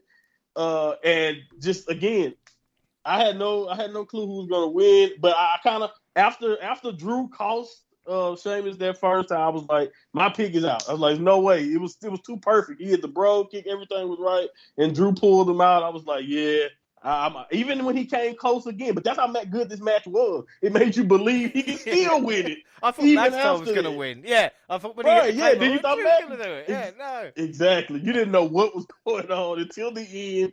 It had people who I know don't watch wrestling on the regular, because a lot of WrestleMania watch parties, and they were going crazy. Like, who is this Gunther guy? Like, it was just incredible. It was an incredible match, and Gunther looked unbeatable in the end. 5 stars, man. Great triple threat. The only way this match could have been proved if it's halfway through they said, ladies and gentlemen, to make this a fatal 4-way, you need a Dragunov. It's the only way. Right. That would have been, oh shit, we're on now. Right, I'm going to take a breath. Jaxie, what were your thoughts? Because, I mean, it was a riot, wasn't it? Yeah, it was all right. It was okay. No, I mean, I have to agree with like the level of excitement that both of you two were feeling. That is exactly how I felt watching that whole match from beginning to end. Again, like Monty said, if you haven't watched it, just go and see it, because even us talking about it and getting excited about it will not do the match itself justice. It is just brilliant. One of the best matches out of the whole of WrestleMania, in my opinion. They were so good. I don't even really know what to say more other than kind of happy with what I went with in my predictions, because I kind of knew that it was going to get down to sort of those final last few moments of like that really crucial time where everyone's sort of like gearing up to do their final moments and stuff. And I could just see Sheamus and Drew taking each other out, and Gunther just kind of coming in at the last moment and just wrecking whichever one, you know? So I kind of feel like I saw this outcome coming, but without it being, without really realizing how impactful it was. It was brilliant all the way to the very end, with Gunther coming in at the end and just breaking up that pin with Drew, and just, you know, taking Drew out himself. So again, just like Monty, 5-star for me. This match was brilliant. Yes, I don't even care if McIntyre's stock is down and Gunther's stock is up. It's just like Titus and Hill gave it an ovation without falling over. I mean, that should be a slam in itself. I actually said once Gina had caught up and we just had, you know, a brief catch up ourselves about WrestleMania, I said I'm very happy to kind of know that Gunther's going into SummerSlam. I'm just eager to know who his next partner is.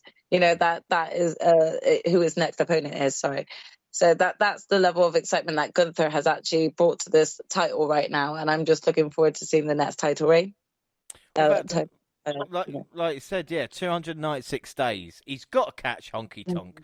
I mean, Gina, do you think Gunther will become the longest reigning Intercontinental Champion of all time? I mean, who can stop him on this performance? I mean, at this moment in time, I'm not sure. I really hope that he can keep it for a bit longer. I definitely agree and think Gunther has made this belt more relevant than when whoever had it before. I don't even remember who had it before. Ricochet. He beat Ricochet. See, I even forgot that Ricochet had it, because Ricochet's reign was just that title wasn't really relevant for me. It was just one of those, you know, like a FTW championship. It's not really seen as something big. Like back in the day when I first watched wrestling, titles meant a thing. The hardcore champion was on a pedestal. The Intercontinental champion was on a pedestal. Like, they were all on their own pedestal. But recently, some belts have just slipped through those cracks. And even though someone has it, it's like, oh, so what? You're still a jobber sometimes. Like, you know, you just don't really see them on that same pedestal. And Gunther has just made that title go back up there, you know. And I went with Sheamus just because I was actually playing it safe. I know that Sheamus hasn't had this belt, and I'm just like, I figured this was his time to get it, you know, a WrestleMania moment. But I'm thoroughly happy to take that loss, because I'm super happy that Gunther is still the champ. I want him to have a longer reign. I want him to keep going. And yeah, he's slowly fastly become a top favorite of mine. So yeah. Oh, and the match was fire, 5-star. Yeah, I've got my match of the year candidate. That's what I wanted for WrestleMania. I've got my match of the year candidate. And again, all the talk of Owens and Zayn, but Sheamus and Drew started together on the independent scene in Britain together, got signed in WWE the same day, and get to do this match at Mania. And anybody saw a clip of them hugging in the ring afterwards shows what it means to these guys as well. I thought it was a lovely moment. And again, to put Gunther over like that, God, what a match. Predictions, Monty and Gina went Sheamus, Jaxie and I went Gunther. So at the moment, Monty's on 1, Gina's on 2, James, that's me, and Jaxie are on 3. And we move up next and we talk about dominant champions. Bianca Belair looked to complete 1 full year as Raw Women's Champion, taken on Asuka. Asuka's gold paint and Asuka impersonators. Divas from Compton dance Belair to the ring. I mean, I'm a sucker for the stuff, but I mean, Jaxie, you must have hated it because they ruined Belair's entrance. I thought this was so creative. I enjoyed every moment of it. Oh, really? Oh, you didn't say, all right. It's only when they're ill. Right? Difference here. No, the difference here with John Cena's entrance and Bianca's entrance is the kids had something to do. It was relevant that they were there. They weren't stood awkwardly. Is Bianca going to give me a high five or do I just stand, wave and smile? They were part of being cringy. Yeah, it was just John's kids. They kind of looked like they didn't know what to do. Should I acknowledge that John Cena stood next to me right now, or do I still stand and wave and smile at the cameraman in front of me? So you wanted to make a wish kids to dance for your entertainment? I knew it. I just said. I knew you was gonna say. Just be ready. You know, the kids didn't know whether they were going to get a high five or not from him. Just aware of what they were going to do when that camera was like on stage with them. And I'm not saying that they had to do anything like that, but it just Bianca's entrance just smashed it more. I'm sorry. It didn't come across as awkward as others. That's all. But like again, there was purpose for them being there. I know that there was purpose for the Make-A-Wish kids too, with all the good work that John Cena's done. But just like Gina said earlier, they could have just done a segment of him like kind of running backstage through the kids and giving them all high fives on his way out to the ring or something. I think that would have kind of looked a little bit better than him coming out, standing next to them and then running off, and they're just all stood at the top of the ring like, bye. So anyway, let's move on from the entrances. It's fine. Let's talk about the match. Asuka and Belair. Asuka tested Belair throughout, appearing to have her in danger of losing on more than one occasion, but the ESTW consistently fended the challenger off, usually by utilising her power-based offense to offset her opponent's ferocity. Belair suplexed out in a great spot. Late, the Empress of Tomorrow tried to spray her trademark miss in the eyes of Belair, but the EST dodged it, withstood an armbar attempt, and powered up for the KOD. 3 seconds later, Belair moved to 3-0 on the grandest stage in them all. She's building a streak, but Mania hasn't been kind to Asuka. Gina, that would be an understatement. Gina, what do you think of this match? Because Bianca Belair is carving out a legacy. It's just a shame it came at Asuka's expense in a weird way. I mean, for sure. Can I just also point out that Asuka's entrance was also awesome? I just loved it. Very creative. But yeah, I mean, this match, it could have gone one of two ways. It was a great match between them both. I had no idea who was going to win, and I did go with Asuka for the win. It was a big risk because I went with both women's championship belts changing at WrestleMania. But with the way that they've been building Asuka, you couldn't not want to back her and be like, oh, give Asuka the belt again. She'd be wicked as like this evil side with the belt. But the match was great. There were so many like times that I was like, okay, this is going to happen. But the complete opposite happened instead. So I was completely just watching it intensely. But yeah, I definitely enjoyed it. I actually gave them a 4 3/4. 4 3/4. I mean, yeah, like I said, I mean, Monty, this match would have been if it had a proper build up to it as well, you know? Yeah, I think that's the thing. That's the thing that made me pick Bianca, was because the build, I just said, no, they haven't done enough with Asuka to make it make sense for me that she can dethrone Bianca, who, like you said, is on a historic run.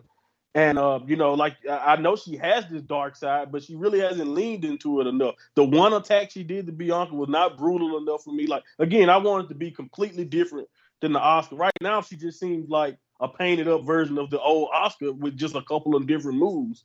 I wanted a completely different side, and maybe we can get more into that after, when they, I'm going to say after the draft, but we'll see what happens going forward with Asuka. Hopefully they lean more into like a really, really dark side, but we'll see about that. But back to the injuries, I know we were done, but as an expecting father of a young black girl, seeing Bianca's entrance brought tears to my eyes, honestly. And honestly, Triple H after the show gave a story about the contortionist who was dancing with the girl, her losing her mom that day and still wanted to perform with Bianca. As someone who lost their mother, again, I can't imagine the strength, and she absolutely killed it. So again, I will never forget Bianca Belair's entrance from this WrestleMania. It's very, very special to me, especially at this moment in my life. But anyway, back to the match. They pulled out some cool spots. The powerbomb to the floor that Oscar had to take was really, really good to me.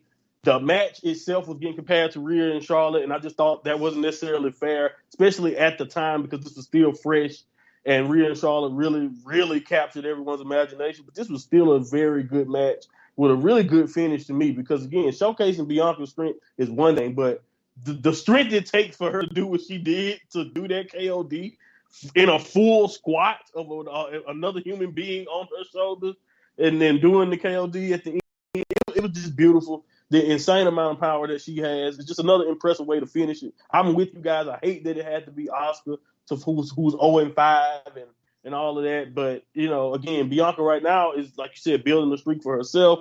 And I just thought that build that they did with Asuka and Bianca so far did not deserve a title change. But I love this match. I gave it 4.25. Yeah, like you said, excellent points there. Jaxie, what about you? Because, again, I know betting with Oscar, but Bianca Belair, man, she is, like I said, Miss WrestleMania at this moment in time. Definitely. Again, it was like watching the Sami and KO match at the Usos. It was really bittersweet because I kind of found myself rooting for both women in this match. Again, they both women know each other so well, and you could really tell there were some really great counters between both Asuka and Bianca. The match itself went really hard, and I agree with Monty that I don't actually think that is fair to compare this match to the likes of Rhea and Charlotte, which really did have a lot of history behind their match as well to actually help build it up, even with Charlotte coming back so late and then Rhea only just sort of showing interest in Charlotte from January because of that past history that they had. There was a lot more story to tell, especially with Rhea losing the NXT title to Charlotte, 2 years before. So there was a lot that they could play on. Again, like Monty said as well, Asuka has got this new character, which she's just kind of on the cuffs of, sort of introducing to the crowd and only just getting to that sort of spot where she is like full heel, showing her dark side and things like that. So I really should have thought about this from an analytical point of view because they have really touched on Bianca's run a lot and just highlighted what she's achieved so far. I'm really gutted that, again, it had to be Asuka that sort of gave her that win. I wish it could have been any other opponent. However, I can't take away from the match, but both women were so good in this match. So it was a bittersweet win for me because I was really happy that Bianca had actually done a full calendar year now as the women's champ. But again, that 5-0 loss for Asuka is just, things aren't looking great. Can everyone just give my girl a break and actually respect her for the Empress she is, please? For goodness sake. So, anyway, rant over. I think overall, again, because of the lack of build up towards this match, I'm gonna give it overall a 4 3/4. But I think it was so close to being such a great 5-star match if it just had a lot more story behind it to have told it a lot more behind it. Yeah, I would agree there. Predictions, James. I keep talking to myself in the third person. Monty and I went Belair. Jaxie and Gina went Oscar. So it means Monty, Gina on 2, Jackson on 3, I'm on 4. If I worked that out right, yeah, we'll say we have. 81,395 in attendance. The Miz and Snoop Dogg took to the square circle for another intermission of sorts. The A-lister was put into another impromptu match. Sunday's opponent, the returning Shane McMahon, who's got a huge pop entering to the ring. And he was blown up before he actually got onto the mic to say how much he appreciated. I was like, Jesus, Shane, come on. Like sun, right? Literally, I remember seeing Shane wrestle at WrestleMania 15. That was the first WrestleMania I stayed up and watched. We're impressed. That is 25 fucking years ago now. All right? That is too long to be all my what I life. call the X-Puck spots, all right? Which is trying the leapfrog after 30 seconds into the match. The ending, well, suffering a torn quad and laying there in complete pain. What do we do? The Miz doesn't know. He's looking around. Enter superhero Snoop Dogg. Yes, who did ask that immortal question? Are you right, cuz? Realising Shane was in trouble. What did he do? He said, I've got this, and delivered a wicked people's elbow and scored the win to put an end to the segment. Monty, this is WrestleMania moment. Come on, everything. This is perfect. Yeah. It reminds me of kind of like, it's a similar thing to kind of like Vince and Stunner last year. It's like we gotta have one of these celebrity or one of these spots just go insanely wrong and they improvise. And it'll be just a highlight of my night. Oh, he killed it. I don't know if it was the camera person. I don't know if it was, I think they said the ref. Whoever told him to improvise the punch and and the people's elbow, like, oh man, genius. It ended up being gold. Snoop improvised greatly. And by the way, now we have the iconic shot of Snoop doing that dive in AEW right next to his elbow in WWE. And those steel shots are hilarious together. What an absolute legend Snoop Dogg is. I tell you, like, they're getting... I was actually crying because it definitely took me back to that moment where Vince blew both of his legs when he got into the ring. Was it against Stone Cold? Yes. Like Rumble. Yeah, he come out of Rumble 05. Just in the ring and like, I'm fucked, all right? Yeah, and that people... I was like, you know that Vince just chucked this in there. I was like, no, we need a McMahon on the show. Shane, you're going out there wrestling. And Shane's like, I haven't been in a gym in like 10 years, Dad. Like, how do you get ready, son? They're saying, can you do leapfrog? Shane's going, I could do leapfrog. I'd do that 50 times a day. Are you sure? That'll be fine. Did he yesterday? Leapfrog. Fuck. Wow. Best segment. And yeah, but fair play to Snoop Dogg, fuck it, guys. I'm going to do it. Yeah, I mean, it's pro wrestlers who don't have that type of information. Yeah. Like, it's people who can't think on the spot. The Miz shouting, the Miz is great pin me. Like, when he's like, what do we do? Snoop just starts fucking him up, just hitting him with right hand after right hand. Miz is like, I've got no plan. Miz wins the award. We should have like celebrity involvement, but the Miz again. What was that? Snoop Dogg, Shane McMahon, Pat McAfee, the American footballer I've never heard of. And that's just 2 nights. Right. Yeah. Royally. God. WrestleMania this year. Yeah. Well, after the crowd cheered up after that, I suppose, we saw Finn Balor breaking out the Demon. Now, I'm so old, even on this podcast, I remember when the Demon actually mattered and was undefeated in WWE. Well, the Demon returned for Hell in a Cell with Edge. Like I said, 10-month feud after we saw, of course, Balor kicking out Edge. There's a good promo for this. I'm not sure about the Russell Crowe thing. I'm not sure about the advertising. And again, I don't want to go off on one. But, I mean, Jaxie, what are your thoughts? I mean, Russell Crowe doing it is great, but I don't want a fucking trailer on every replay. Have the match and have advertising and trailers in between the matches, not mixing them up like they have done. Yeah, I think it would have just made more sense if it had even been a wrestler sort of dressed up, because then that would have gone on with the theme. I felt like it was really randomly there, like having Russell Crowe there. I was just kind of like, well, what are you doing here? Sort of thing. So Yeah. It's just again, and Triple H said in the press conference afterwards, we made like 21 million extra because you're putting advertising all your matches. Right. Intercontinental, SpongeBob, Here comes Rey the Mysterio money. matches. Is there? I'm surprised Cody didn't come out as a boiler for Boxed, kind of selling, that kind of thing about it.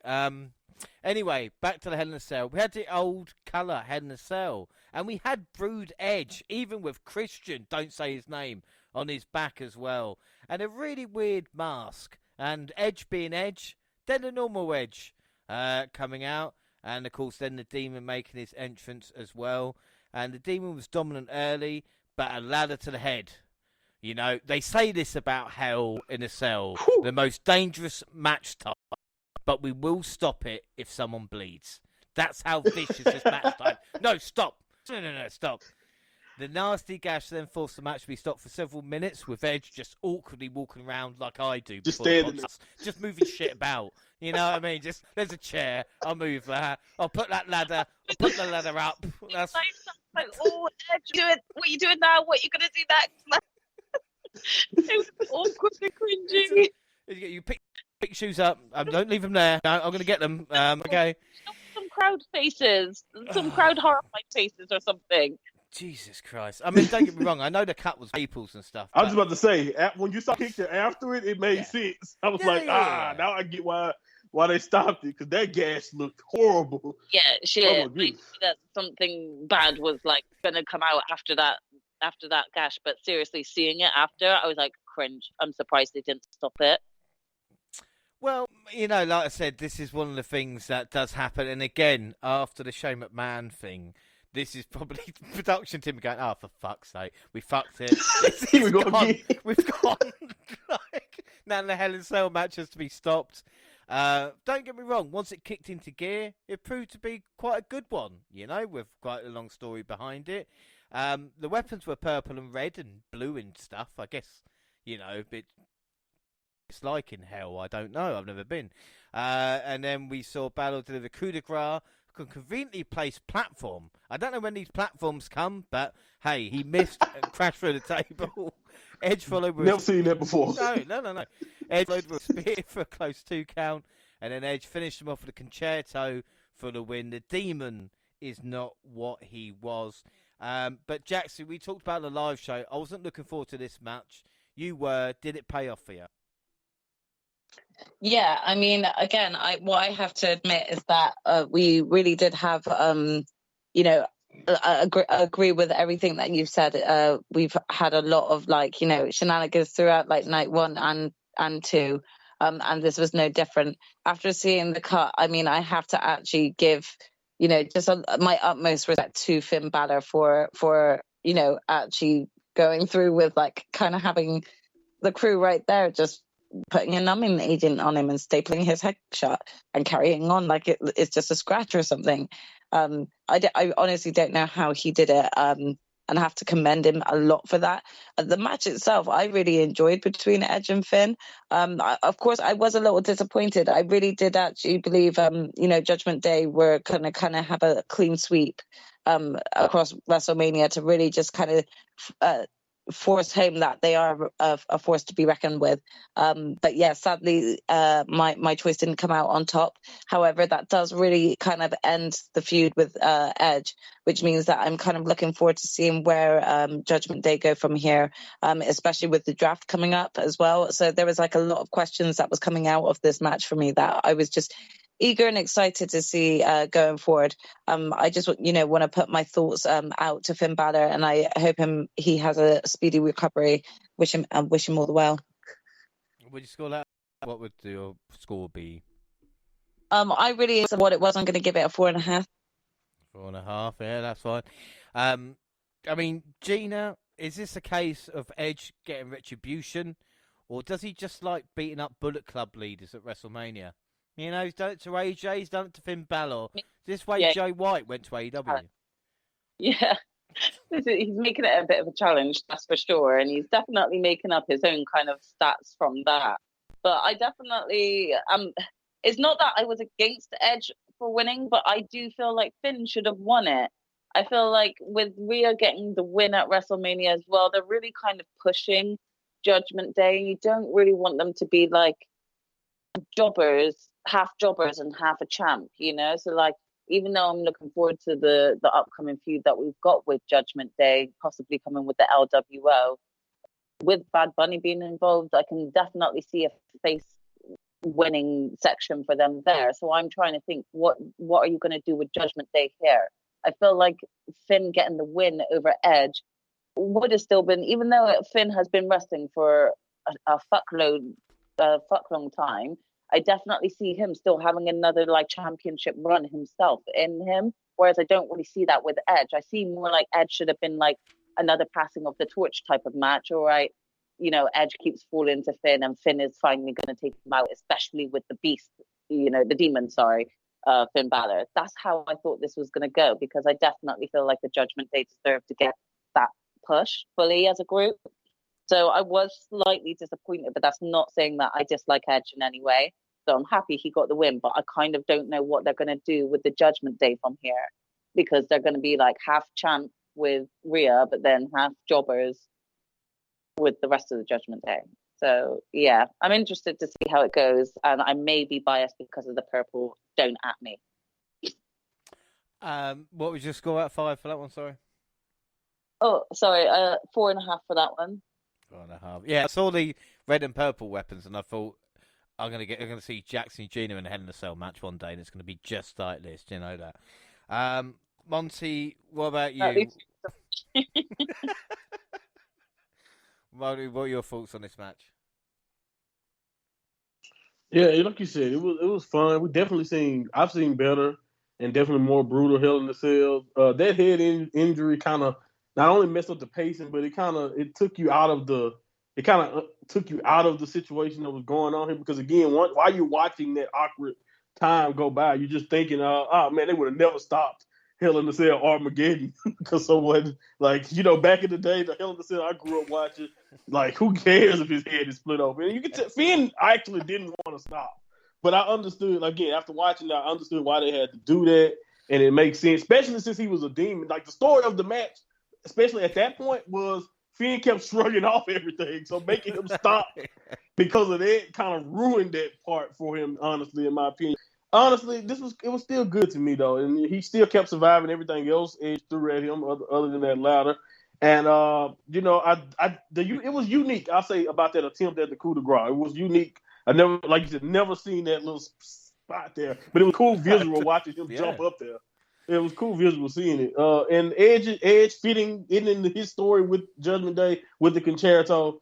It made sense to me, so it was enjoyable. I really didn't have a problem with it. I want to say this. There was a lot of people who said this is the end of the Demon, and I just want to let everyone know that for a long time, the only person who beat the Demon was Samoa Joe, and he still was unbeatable, at least still had that mystique about him. But to me, he lost that mystique when he mysteriously fell off that top rope against Roman in that title match. Yeah. Never forget that. I still don't know why he fell. They never explained it. If you don't remember it, go watch it. So and he had a fit after the match as well. Let's not forget that. Yes, exactly. That's when the Demon died. Yeah, the doctors didn't stop it then, did they? No, they did. They did not stop it. Nope. So yeah, seriously fell off the rope, a seizure, whatever happened. I don't know. The thing is, the mystique has been gone, guys. I'm sorry. This is just the final nail in that coffin. If you thought he was still unbeatable, 4.25 is what I gave it. Demon versus Shane McMahon coming up. That's what we want. That's the dream match. 4.25 for me, not bad. Predictions: Monty and Gina went Edge. Jaxie and I went Balor, and again, just a misstep for me. I'm still in the lead, 4-3, so it's not too bad. But just a misstep, always a bit of annoying. Bianca interviewed, Hall of Fame then gave away. Hello. And then I was in. It was time. It was nothing else. It was the undisputed W Universal Championship, Roman Reigns versus Cody Rhodes. The pomp, circumstance, and raw emotion all led to the most anticipated WrestleMania main event in recent memory. Cody Rhodes received a hero's entrance for and giving the late Brody Lee's son his weightlifting belt. Cody's entrance gear was sensational. A prince ready to take his throne. Roman Reigns entered with pianos and pyro leading them in. The fans in SoFi Stadium were ready for the American Nightmare to end the Tribal Chief's reign of terror and bring about a new era in WWE. All the pieces was there. The moment was right. The crowd was at the pitch. And then we got the match. Sikoa jabbed Rhodes in the ribs with a steel chair, undetected by the official. Rhodes did back body drop Reigns off the smash announce table and through the ERS1, giving the American Nightmare a reprieve from the concentrated attack on his ribs. Sikoa then used the weightlifting belt given to Brody to strike Rhodes, this time low. Referee Dan Engelert ejected him from ringside. The Tribal Chief caught his challenger with a spear on the rebound, but could only keep him down for 2. And then a brilliant red-hot main event that featured some of the most dramatic near falls in WrestleMania history concluded with a referee bump, interference from the Usos, Sami Zayn and Kevin Owens making the same. The stunner and haluva kick nearly did it, but by the time Rose uncorked a bionic elbow, added his brother's drop-down uppercut, and delivered consecutive crossroads to his opponent, it seemed clear he was going to take the in a defining moment. Then, Solo Sikoa, who had already been dismissed, returned and delivered a Samoan spike. Reigns speared Rhodes, referee counted 3, and 80,000 fans in SoFi Stadium sat in stunned silence. Monty, what the fuck, man? Come on. They fucked me with Drew, but come on. Come on. Joe, you don't understand. That's immediately what I thought of. I was like, at least with Drew, you could make the case that we didn't know we didn't know Solo was part of the. We didn't know he was there. He wasn't part of the bloodline yet. Like, come on, man, you kicked him out. But like you said, the crowd was shocked. Do you not understand? This is the first time ever, and this is the reason why I know I'll never forget Cody and Roman. I sat there. I literally just sat there not only looking at Twitter, but just sitting there. I did not change. I just left the TV on where it was, and I was in shock. I was in shock right with him. I stayed up and I watched. I was like, it was perfect. Like you said, it had everything. Everybody was on the edge of their seats. Everyone in LA was out of their seats. Like the moment just felt like it was the time, man. It felt like it was finally here for Cody to be, like you said, crowned. But yeah, man, just one of the great. And also, like you said, I agree 100%. These were probably the greatest in WrestleMania history because, like, they were unbelievably good. Like, Roman is always good at that 2.5 kick out, but they both went for it in this one. And, giving the belt to -1 made it even more, emotional. It just had everything. It had all the bells and whistles. And, the run-ins were great. And just, again, it had the raw emotion. But one thing I hate, and I just 100% I can agree with it for Drew's match because at least that was Solo's debut. We didn't know who he was. We didn't know what the hell was going on. But in this situation, after he was already kicked out, I just thought that was the laziest way to do it, in my opinion. I would have preferred Roman beat him straight up. I would have hated that too, but I would have preferred it, at least in that situation. Because, again, at least you can say we've got a definitive saying that he, Roman is the guy and this is what's going on. But to do it in that way, and it's just, you said the air was taken out of everyone in that arena, man. It just felt like WWE failed to pull the trigger on their next big baby face. It 100%, that's the only way I can look at it. Like, Cody, and I'm not trying to say Cody can't get it back or he won't be bigger in the end or whatever. I don't know. I can't speak for the future. But for what happened that night and for what WrestleMania 39 was supposed to be about, it just felt like they blew it in that situation. And everything about it, like I said, as perfect as this match was, this is the most frustrating 5-star match I could ever think of, at least ending-wise to me. The thing is, people comparing this to, John Cena losing to, like, The Rock, and then, the following year, wherever it is, no. No. This is like if Kofi lost to Bryan. Well, this is what I'm saying. This is the equivalent of if Cena, we saw WrestleMania 21, if Cena lost to JBL. To JBL. And then it went a year by, it's like, no, he'll be bigger for the loss. And it's like, that's stupid. You're a loser. Like I said, Drew lost. Surely Drew would have helped. Come on, guys. We can all agree. Yes, that's another thing. Where's Drew? Cody said to him, look, I know you've been battered tonight in a Match of the Year candidate, but so he's going to be at ringside. Do you want a bit of, payback for what he did you at the Clash? Drew's like, I know you're not pal. over it, bro. No, I'm going to claim more Sheamus. Right, because they're like Drew is completely over that. He should not be over that. No, like, he was the closest anyone has ever been. Exactly. But Drew is over it, I guess. I hated it, bro. I just hated how lazy that was. So lazy. It's just, Jaxie, it was just, this was not the result that I think anybody was expecting, especially how they built to this point, Yeah, I think you guys pointed out all of the right sort of circumstances. Like, everything felt right for Cody to be sort of taking this. Everyone was ready for the next big baby face to come in to the group. They really talked a lot about Roman's reign and things like that, and that was like sort of a double-handed sword, because you could look at that as them being like, oh, he's about to like kind of end it there after this amount of days, or that he's actually joining like one of the top 5 or whatever in longest reigns. But it's just, you can't just help but be disappointed with the outcome, because for me, when the minute I saw Solo get back into the ring and just give that thumb whack to Cody, I instantly was transported back to Clash at the Castle, and I was like, are you just regurgitating like old storylines already? We've seen this happen already. Like, there's no shock value in this at all. I don't see how this benefits either wrestler in any way.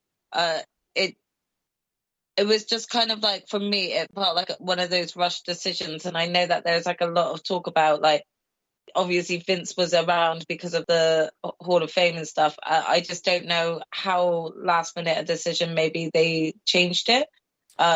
Because of for the better part of like January and February maybe, I kind of truly believe they were really like pushing Cody to be taking this belt. So like, what changed? Yeah, but it's kind of disappointing, that the outcome. Like Monty said, I would have even rather just Roman had a clean finish. Like, why are we getting this regurgitated Solo coming out even though he was banned? And like you said, why did Drew not be like, oh, this is very reminiscent about what happened to me, let me go out there and take this man out? Like, there was just, yeah, you'd have had the elders involved, and the elders do say, not just Solo, because he's already kicked out. That's just so Naomi, someone like this to kind of do that. Like I said, at that moment in time when everybody just wanted Cody to win, and then just all of a sudden, it's just a shame. And another thing that I thought was a shame, I don't know if anybody else knows it, rubber chicken. Did anybody else see the rubber chicken? Because that was I saw the rubber chicken. I thought that was just a bit distasteful for my liking. It was so sad. I was like, I hated the photo that they got from it. I was so sad. I was like, don't do Cody like this. Come on, like, have more respect for the two. I know you're all like angry and upset, but really, are you going to resort to being a child and just throwing a rubber thing into the ring and just kind of ruining the moment? I don't think that there was any need for that. Like, we don't need to be childish just because of like your outcome doesn't happen. Like, I was pretty miffed with the outcome myself, not from just a predictions point of view, but from like a fan's point of view. Like, I thought Cody really had this, we can all be disappointed, but let's not be children. Like, that's just a little bit just to be fair, when they did start putting rubber chicken in different places of Cody's career, did actually make me. I know it made me say it. Right, no, I was like, is this real? Like, has it been a rubber chicken following everywhere he goes? What the hell is going on? There was someone talking about long-term storytelling with a rubber chicken. But again, this wasn't about. But this is the problem. When you lose, you then become, or you could potentially become a joke, and then that shot with that takes it away. Like you said, it's right. No, and also since then, I've already heard the running jokes for other promotions talking about they finished the story, and other people talking about this guy finished the story, but Cody didn't, or that person finished the story and Cody didn't. Like, you've already seen. I'm not trying to say social media means anything, but I'm just saying that's 100%. People are looking at him like a joke now. You can't. I don't care how Paul Heyman explained away this decision. His explanation made me madder, actually. He's a bigger star after losing. Man, please. This is what they told CM Punk to say, to be in the ring with Triple H and lose will make you a bigger star. It's bullshit. I've heard that shit for 20 fucking years. Bullshit. You need to beat superstars to come to the next level, and that is a problem with WWE at the moment in time, you know? But, I mean, they've done this so many times. I'm sorry, but like if we go all the way back to 2018, look at what they did with both Shinsuke and Asuka. Like they both were so hot. They both won the Royal Rumble. They were so hot going into WrestleMania, and look at how quickly they fucked them. Yeah. They've never actually had that same hype as what they first did when they first debuted. Well, especially like I said with Nakamura, and it's even more difficult. You know, I feel when it becomes like a baby face, like Cody is, to not have the crowd on his back because you are a fucking loser. I mean, look what Drew has done. Don't get me wrong, you know, but look at Drew as a main event babyface, right? Since the Clash, you know, exactly. And the thing is, as well, is the Roman. It's like, so now we don't care about another title match until what, WrestleMania next year? Because if he's not going to drop it at WrestleMania 39 in the main event, he ain't going to drop it at fucking Backlash or Extreme Rules, is he? You know, like, what do we wait for? WrestleMania next year? If we don't get The Rock, then, you know, what do we do? Right. Then what? Right, exactly. And then also it makes me now more frustrated when you hear right after this show that Roman won't be working Backlash. So again, now we hear again where the world title won't be on certain cards. Where we know if Cody was here, Cody would be defending it every show. Like, what? Can we at least take the belts and tell Roman just to keep one of them? Because otherwise, we're not going to see this. That's true too. They could have done that with the cash-in, or they could have done that by now. They've made Reigns has held the WWE title for a year. Since WrestleMania last year, and fuck all's happened about it. He doesn't even care about the... Like, even when he lifts it, he doesn't give a shit. But it's just like, it's really taken away from both Raw and SmackDown. So, like, even though, you know, Triple H came out or like, you know, we've also seen across social media that much discussion about the upcoming draft. That doesn't mean much. Okay. Right now, the only reason the draft means anything to anyone is for those in the SmackDown division or the women's, the tag team division or the women's division. Yeah. Doesn't matter for like the men's, but, you know. Again, is this a case? I was thinking about this as well, of too dominant a champion at this moment in time, and the challenger's not been strong enough. When you think of Roman Reigns and the run he's on, you got Gunther. We talked about him being how scary he is with his run.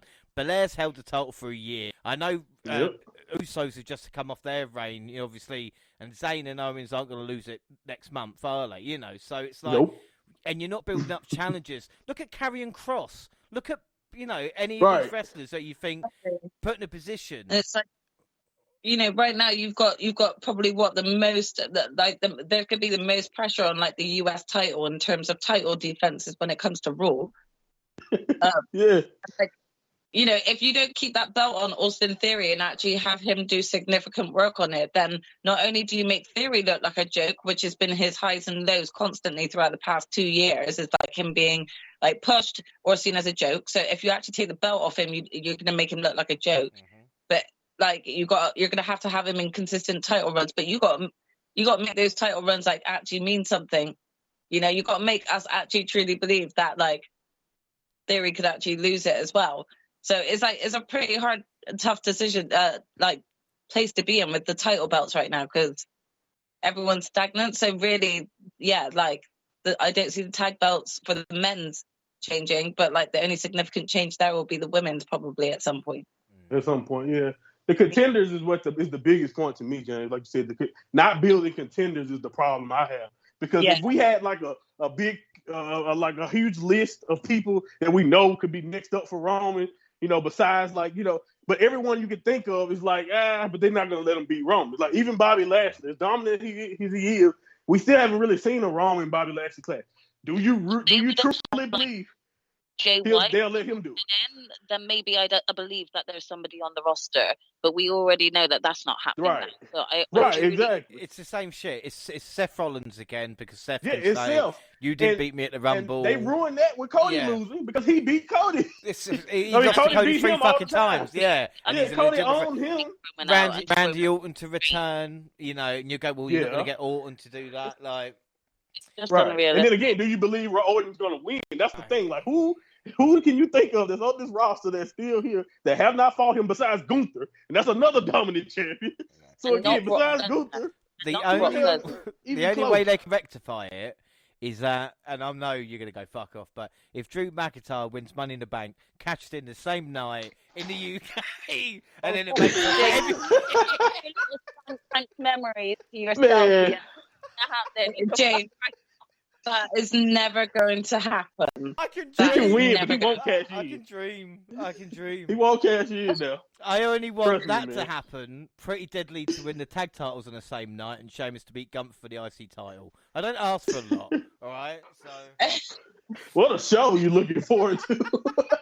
You've already booked it.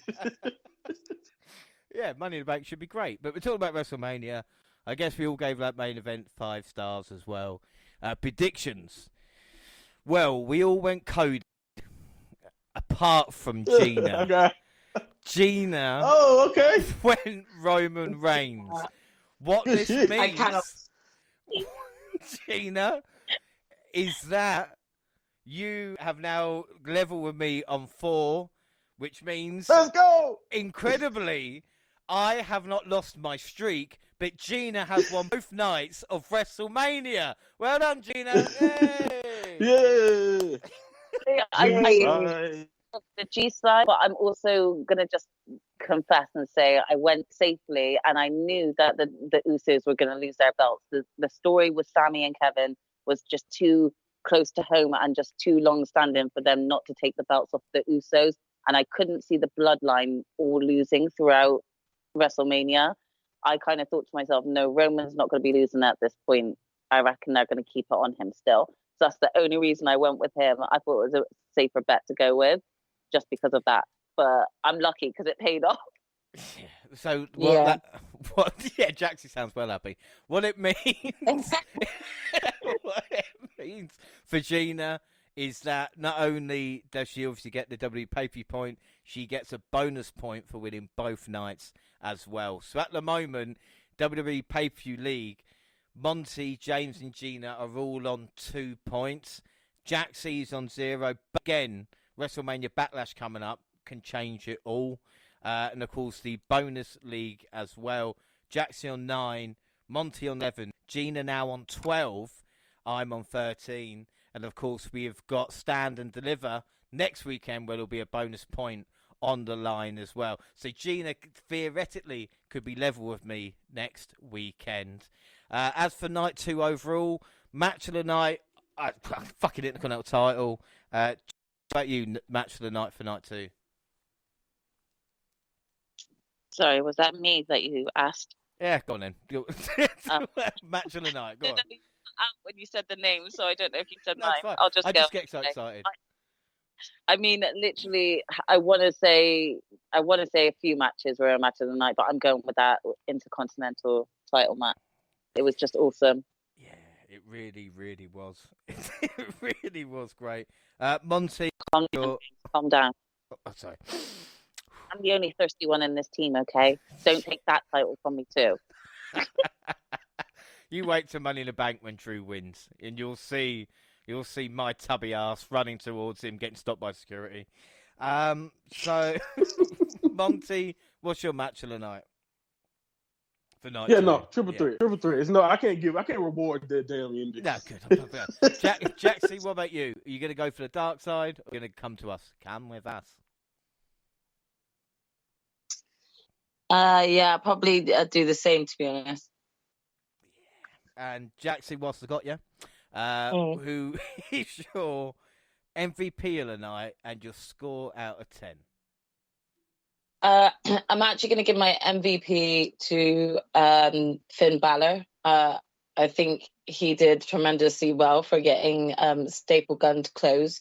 halfway through the match and being able to actually finish the match with a concerto to the head. So I'm going to give him match of the MVP. And my overall rating for, is this night 2 or just overall? Night two first. Okay. Night 2, I'm going to go 8.5, but I just feel like, yeah, it was a bit messier. Yeah, I would agree. Monty, what about you? MVP and rating. Yeah, Gunther and Snoop Dogg, man. Gunther and Snoop Dogg. Goof dog. Goof Dog, yeah. Goof Dog. And, I think my overall, I'm gonna agree. 8.5 is a pretty good number to put on it. Yeah, I got to say my MVP is Snoop Dogg as well. What a legend. Gina, MVP. Rating and MVP. I'll get it right in a minute. Yeah, I'm gonna go with you guys as well and give it 8.5. MVP is hard because I want to say Finn, I want to say Gunther, and I want to say Snoop Dogg. So, I don't really know who to go with because Jax went with Finn and you guys went with Snoop Dogg. I'm going to give Gunther mine. Right, excellent. Well, for me, it felt like, we'll get overall ratings in a minute. Do press conference first from the second night. Roman Reigns and Paul Heyman. Reigns saying we're in the third inning in terms of where the story is. That's a baseball reference. See, I got that. No way. That means we got 6 more left. Yeah, this 9 man innings, never isn't it? Well, unless it's a Right. draw, and then we could carry on. It could get 12, 13 innings. Who knows? Right. Go Yeah. overtime. Exactly. Yeah. Great point. I like baseball. I'm a fan of the Cubs. So we did that. Oh my goodness! Why? Hey! I like them and the Yankees, but not the Red Sox. Boo! I'm glad you know like 3 of the most popular teams. Thanks for showing your knowledge. At least I'm not trying to LA dodging a question. Anyway, that was terrible. Triple H was talking about lots of stuff. He said the only injury suffered during WrestleMania weekend was the torn quad of Shane McMahon. You gotta love that. Most successful WrestleMania ever. He's Triple H. And he's not even a proper wrestler. I know. It's like saying Bob the cameraman stumped his toe. You've got people like Bad Bunny in there. You've got people like Logan Paul and KSI, and the only injury to come out of it is Shane McMahon. Right, all these untrained wrestlers. Any record, it was broken, basically. So that is WrestleMania. So WrestleMania overall, I think after the first night, I was thinking we're going to head into an all-time classic. But night 2, I'll tell you what it felt like. Night 1 felt like Triple H booked it. Second one felt a bit like Vince. I don't know if anybody wants to agree. Monty, we'll the start second was pace worse too. Yeah. Oh my goodness. So Monty, overall score for WrestleMania. Go on. Yeah, overall, like I said, I went really high. I said 9.5. Night 1, 8.5. So I guess I have to meet right there at 9. Say right there at 9. It was overall, like you said, very successful. Like they made a lot of money. That's what they kept trying to tell us. Like, yeah, we banked in, but suckers. we paid your merch, Cody. Right, exactly. We're rolling in the dough, guys. That's one thing I got from WrestleMania. But besides that, yeah, this is overall. It was a successful show. I think, by the way, we gotta study this. This might be a trend. Night 1 so far, when they've been doing these 2 nights, have always been better so far. Just look at that. I don't know. Maybe we have to go back and test it. But it seems like night 1 always is a little bit better than night 2. We had Austin and Owens last year at night 1. Then we had Brock and Roman. Exactly. You see what I'm saying? Like night 1 is, man, if they just put these night 1s together. Wow. Yeah, if ever it was a one-night WrestleMania. Imagine a WrestleMania just one night. I reckon that would work. Yeah. Didn't they used to do those or something? I don't know. Anyway. Yeah, this is 9. 9 is what I do. 9, I can agree with you. Jaxie, what about you? Overall for WrestleMania 39?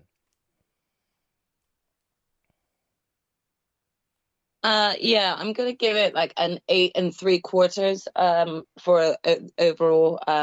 I thought it was good, but yeah, there were just there was a few things that I feel like just kind of brought that down. So overall, 8 3/4 for me.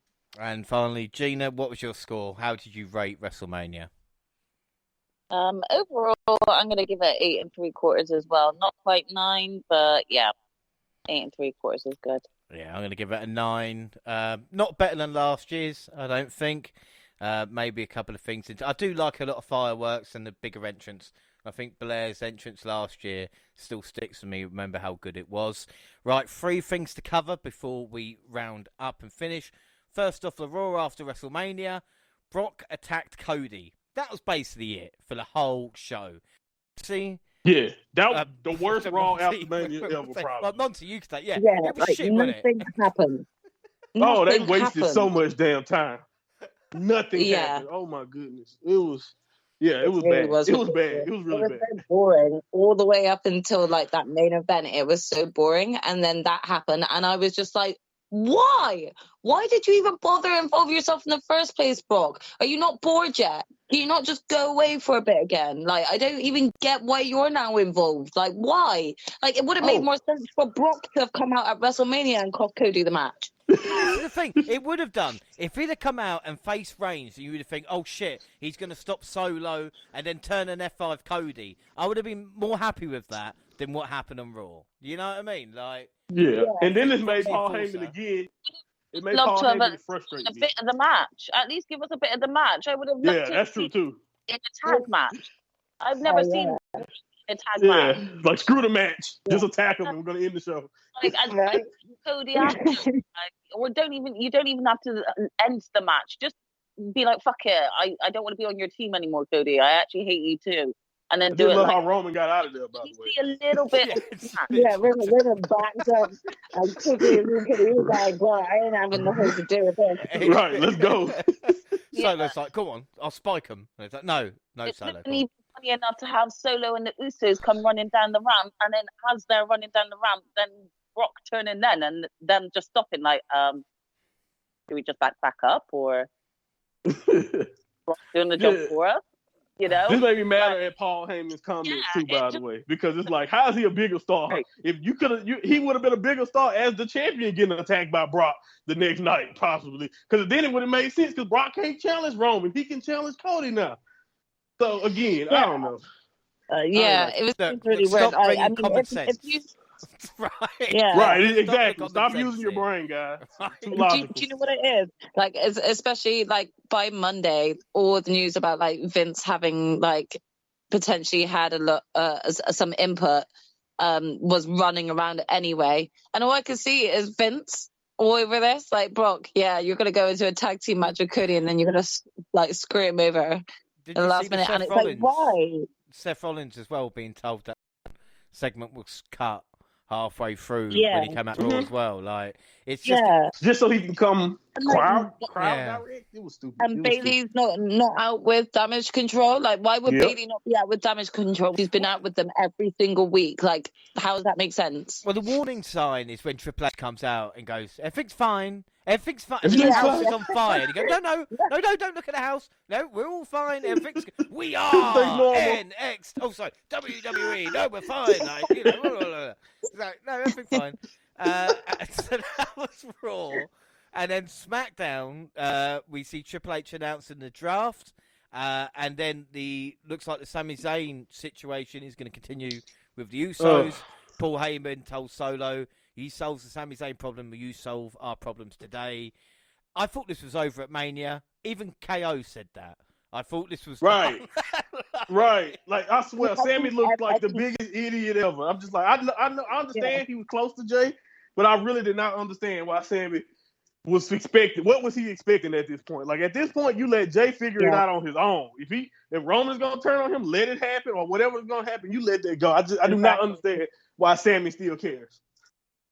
Honestly, I mean, I also did not understand this, and you know, just to kind of like see that, like, it really just felt like, oh shit, it really isn't over then. So what does this mean? Like, are the tag titles literally going to consist of matches between the Usos and these two right now, or are we actually going to like start creating some other stories with other tag teams and stuff like that? You know, so like, I don't know where things are going right now from here, but I was like, damn, I thought we were like done with this. Well, no, it's Vince booking. So it's when Sammy was talking with Jay backstage, and he's like saying something about, oh look, we said we were going to take those belts off you, and we did that. I felt angry. Even Sammy saying that. If I was Jay, I would have turned around and just bitch slapped him there and then and said, I'm gonna take those belts back too, bitch. Like, that would have annoyed me because he's rubbing it in my face that you've just taken the belt from me and my twin brother. Like, nah, do you know what? Get out of my face, Sammy. You know, like, for me, it's just like, okay, so we're gonna continue this charade now, are we? Right. Well, this is James, also on SmackDown, my boy Baird made me mad because he explained why Brock Lesnar Oh yeah, that was Cody, and that explanation was horrible. The thing I hated worse about it wasn't the explanation about it. We'll then go, and we're going to go backstage to Kayla Braxton. She's going to guess about the situation. I don't want her to guess about it. Right. I want a fucking fact. And then they went to a Paul Heyman promo. I'm like, Paul doesn't even work with Brock anymore. What was the explanation? Wade said Brock was on the first match of the night. So that's why he was annoyed, because Cody was in the main event. Cody got the main event and he did. And I just thought that was stupid as hell. It's dumbest stuff ever. Oh my God, that's so stupid. You could have even said that he was just bitter because he can't go after the belt. So he just anything would have been better than Barrett going, I've got some bad news. And then... Right? And did they not forget that Brock literally fought Seth Rollins first at a WrestleMania so he could just leave once before? Like, I'm supposed to think he cared about it? Do you think Brock do you think he stayed at WrestleMania watching every match? No, he got chased. Brock didn't give a damn. Definitely went home. No, Brock wanted to leave as soon as he's done. Yeah, he's not fucking... Brock literally is only happy if he's only happy if he's first or last at WrestleMania. That is it. Because if he's first, that means he gets to go on about with the rest of his night after that. If he's on last, then that means he's main event, and of course he's going to be happy with that. So that makes no sense. Right, that's just lazy fucking. Final thing, and then we're going to wrap it up. It is the fact that after nearly 70 years of McMahon ownership, the WWE was sold to the Endeavour Group. On Monday, I heard the rumours on through the weekend, and it has been announced now. Endeavour will take over 51% of WWE, with Emmanuel expected to act as chief executive of the new company. WWE shareholders will maintain 49% of the company. Nick Khan, who is CEO of WWE, will serve as president, and Vince McMahon, is expected to be executive chairman. So Vince McMahon is back in the game. Like I said, the original WWE back in 1953, which then Vince bought from his father in 1982. Of course, Endeavour have UFC under their umbrella now, and are going to make a $21.1 billion super company. A lot of fucking idiots ask me if UFC would then become fake. I will say on the pod what I said to one person. What the hell? Fuck you, all right? Fuck you. Monty, this is huge. And again, I know we feel like on every pod we say this is the biggest news of the past however many years.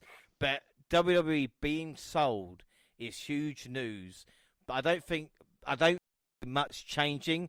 The big argument at the moment is how much control Vince McMahon would have. Mm-hmm. But what are your thoughts? Because again, it feels weird that WWE are now owned by someone not called McMahon in a weird way. Yeah, man, 100%. Like, it's a groundbreaking. Like, that day where we marked down the timeline of WWE forever, that was the day that, you know, it became owned, majority owned by someone else.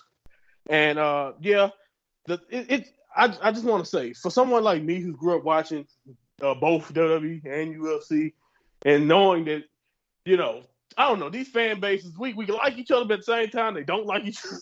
The wrestling fans in UFC, so it's kind of weird.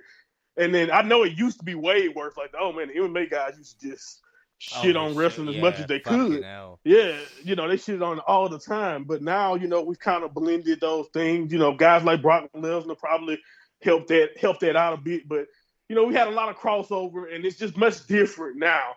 And Dana White has even fielded questions, I think, about whether or not things are going to change in UFC. And I just thought it was stupid that he even had to comment on that. It's like, no, there's no way anything's going to change. UFC is not going to become fake. WWE is not going to be, now letting people kill each other all of a sudden. Like, yeah, I don't know what they think is going to happen. They're just under the same umbrella. I don't think much is going to change as far as like what we've come to know from WWE, especially with Vince still being in that, having that title that he has.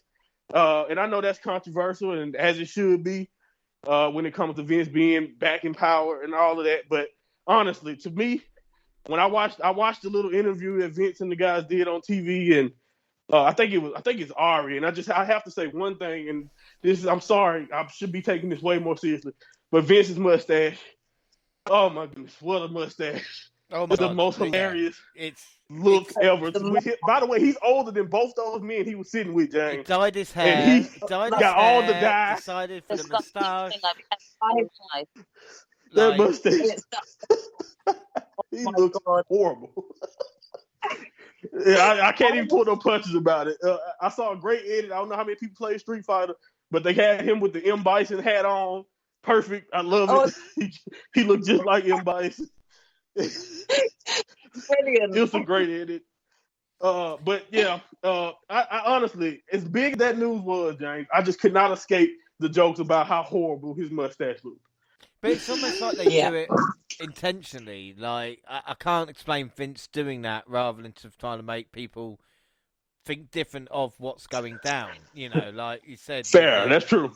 With the money involved and Vince now being worth, $3 billion, and it's just it's weird. You know, it's weird. And again, I said this. Like, why is everyone on his scandal as well, though?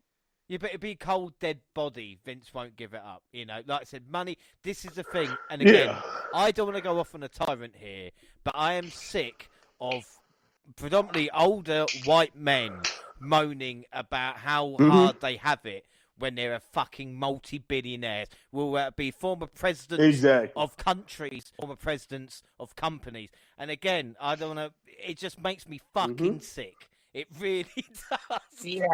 What I mean, though, is the scandal that he's got behind him as well. How are they allowing him to even still be in this position? I don't care. He has money. It's money. Rich free. Pay him off. Pay him off. Doesn't matter. That's what. If anything has been proven in the world, as long as you've got money. The actual WWE be happy with that he is still running things. It's like the man is still being rewarded for being a pervert and forceful. Yeah. What makes me fucking sick. It happens all the time with people in those positions, though, because like NBA owners have done racist stuff and got kicked out of the league and all of that. But the way they get kicked out of the league is someone gives them billions of dollars to go away.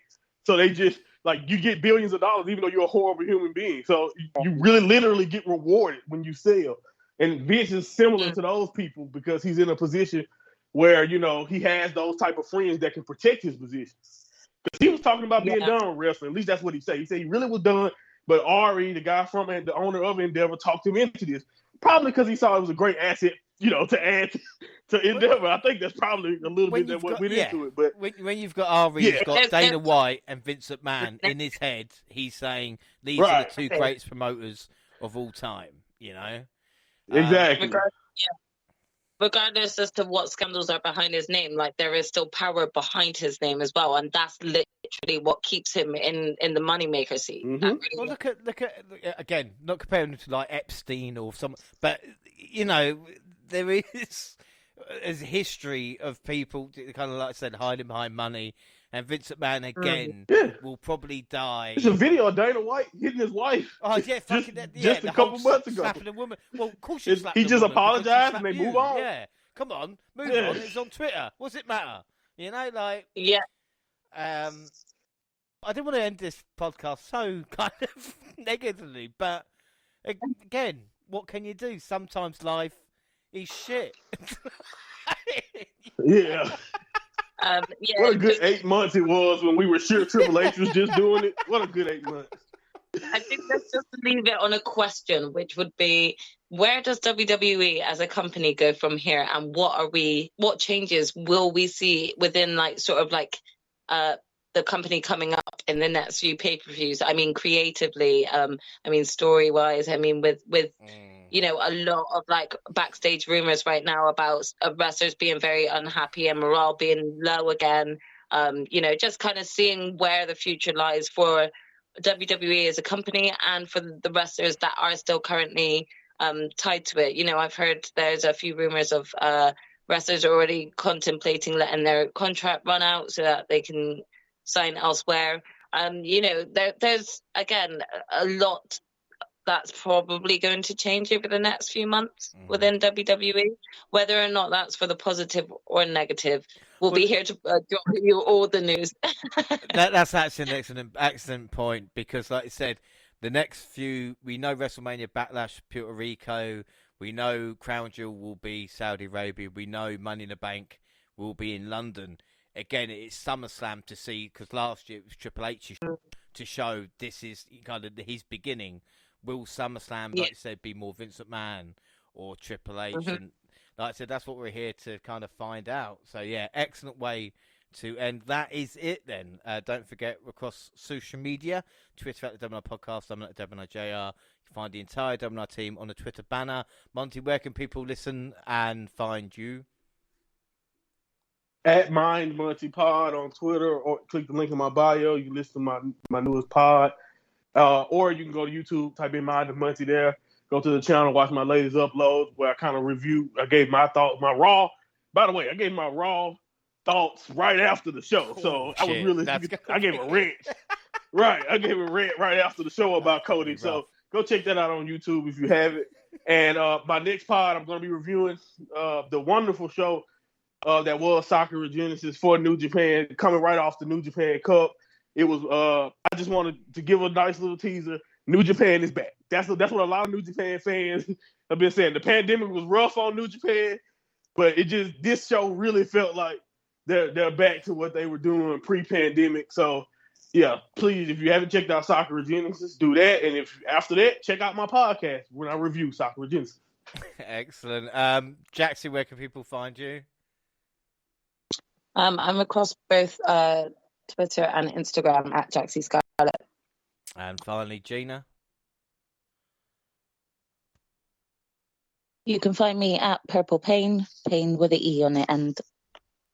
WNR also on Facebook and Instagram, across all Google platforms. Send us an email at WNRpodcast@gmail.com, YouTube.podcast with all latest clips.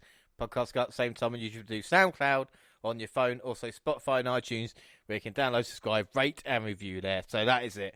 Our next episode, next weekend, or this Saturday coming, will be Stand and Deliver. And Monty, I will make us do the Pretty Deadly Stand and Deliver when we do that show. Yes. Stand and deliver. And deliver. See? And deliver. Yeah. So that's coming Saturday. And in 2 weeks, listen to Monty with his podcast, because in 2 weeks' time, we are then going to be reviewing as well the New Japan Cup and, like he said, Sakura Genesis, where we'll be there, because with what Monty's telling me, we've got to review it on here, which we will. And that will be in 2 weeks. It's going to be special. Until then, I've been James Ronalds and I was joined by the fantastic Jaxie Scarlett. Thank you for joining me, Jaxie. I know it's been a long one, but I think you enjoyed it. Yeah, I mean, overall, it's always going to be fun when talking about WrestleMania. Whether we win or we lose, it's just fun. It's always a fun pay-per-view to kind of review together. On to the next one. Look forward to it. You're out, shadow of a doubt. Stand and Deliver. And Monty, we need to win. We need to win now. We're NXT experts, for fuck's sake. Bro, you don't understand. Like, the pressure is on. I think I did good, but we finna see. I can't wait. And it was a special weekend. I can't wait to review it. And yeah, man, the way Red Night 1, I thought I was gonna kill it, and then Night 2, I was like, yep, I blew it. Well, someone who didn't blow it, someone who stood up and was counted and won both nights of WrestleMania, the genius of Gina. Not many greats have won both nights of WrestleMania, Gina. So you should be very proud of yourself. Oh, definitely. You can tell Charlotte to move on. You got Queen G here now. I'm taking the crown. So I'm definitely pleased with this weekend. It's the best I've ever done. So I'm going to just take it and ride the high as much as I can. Yeah, at least it's not going to your head. Like, from the one. Take it. Literally the king of everything. So sorry, Mr. Bitterness. Well, I haven't lost the WrestleMania, all right? So I'm still happy. I might have lost night one, but I didn't lose it overall. But no, Gina, take your flowers. You know, like I said, you are the winner of both nights. And not many people have done it. I mean, I have, but it's not about me. So, well, that's it then. Thanks for listening, everybody. Bye.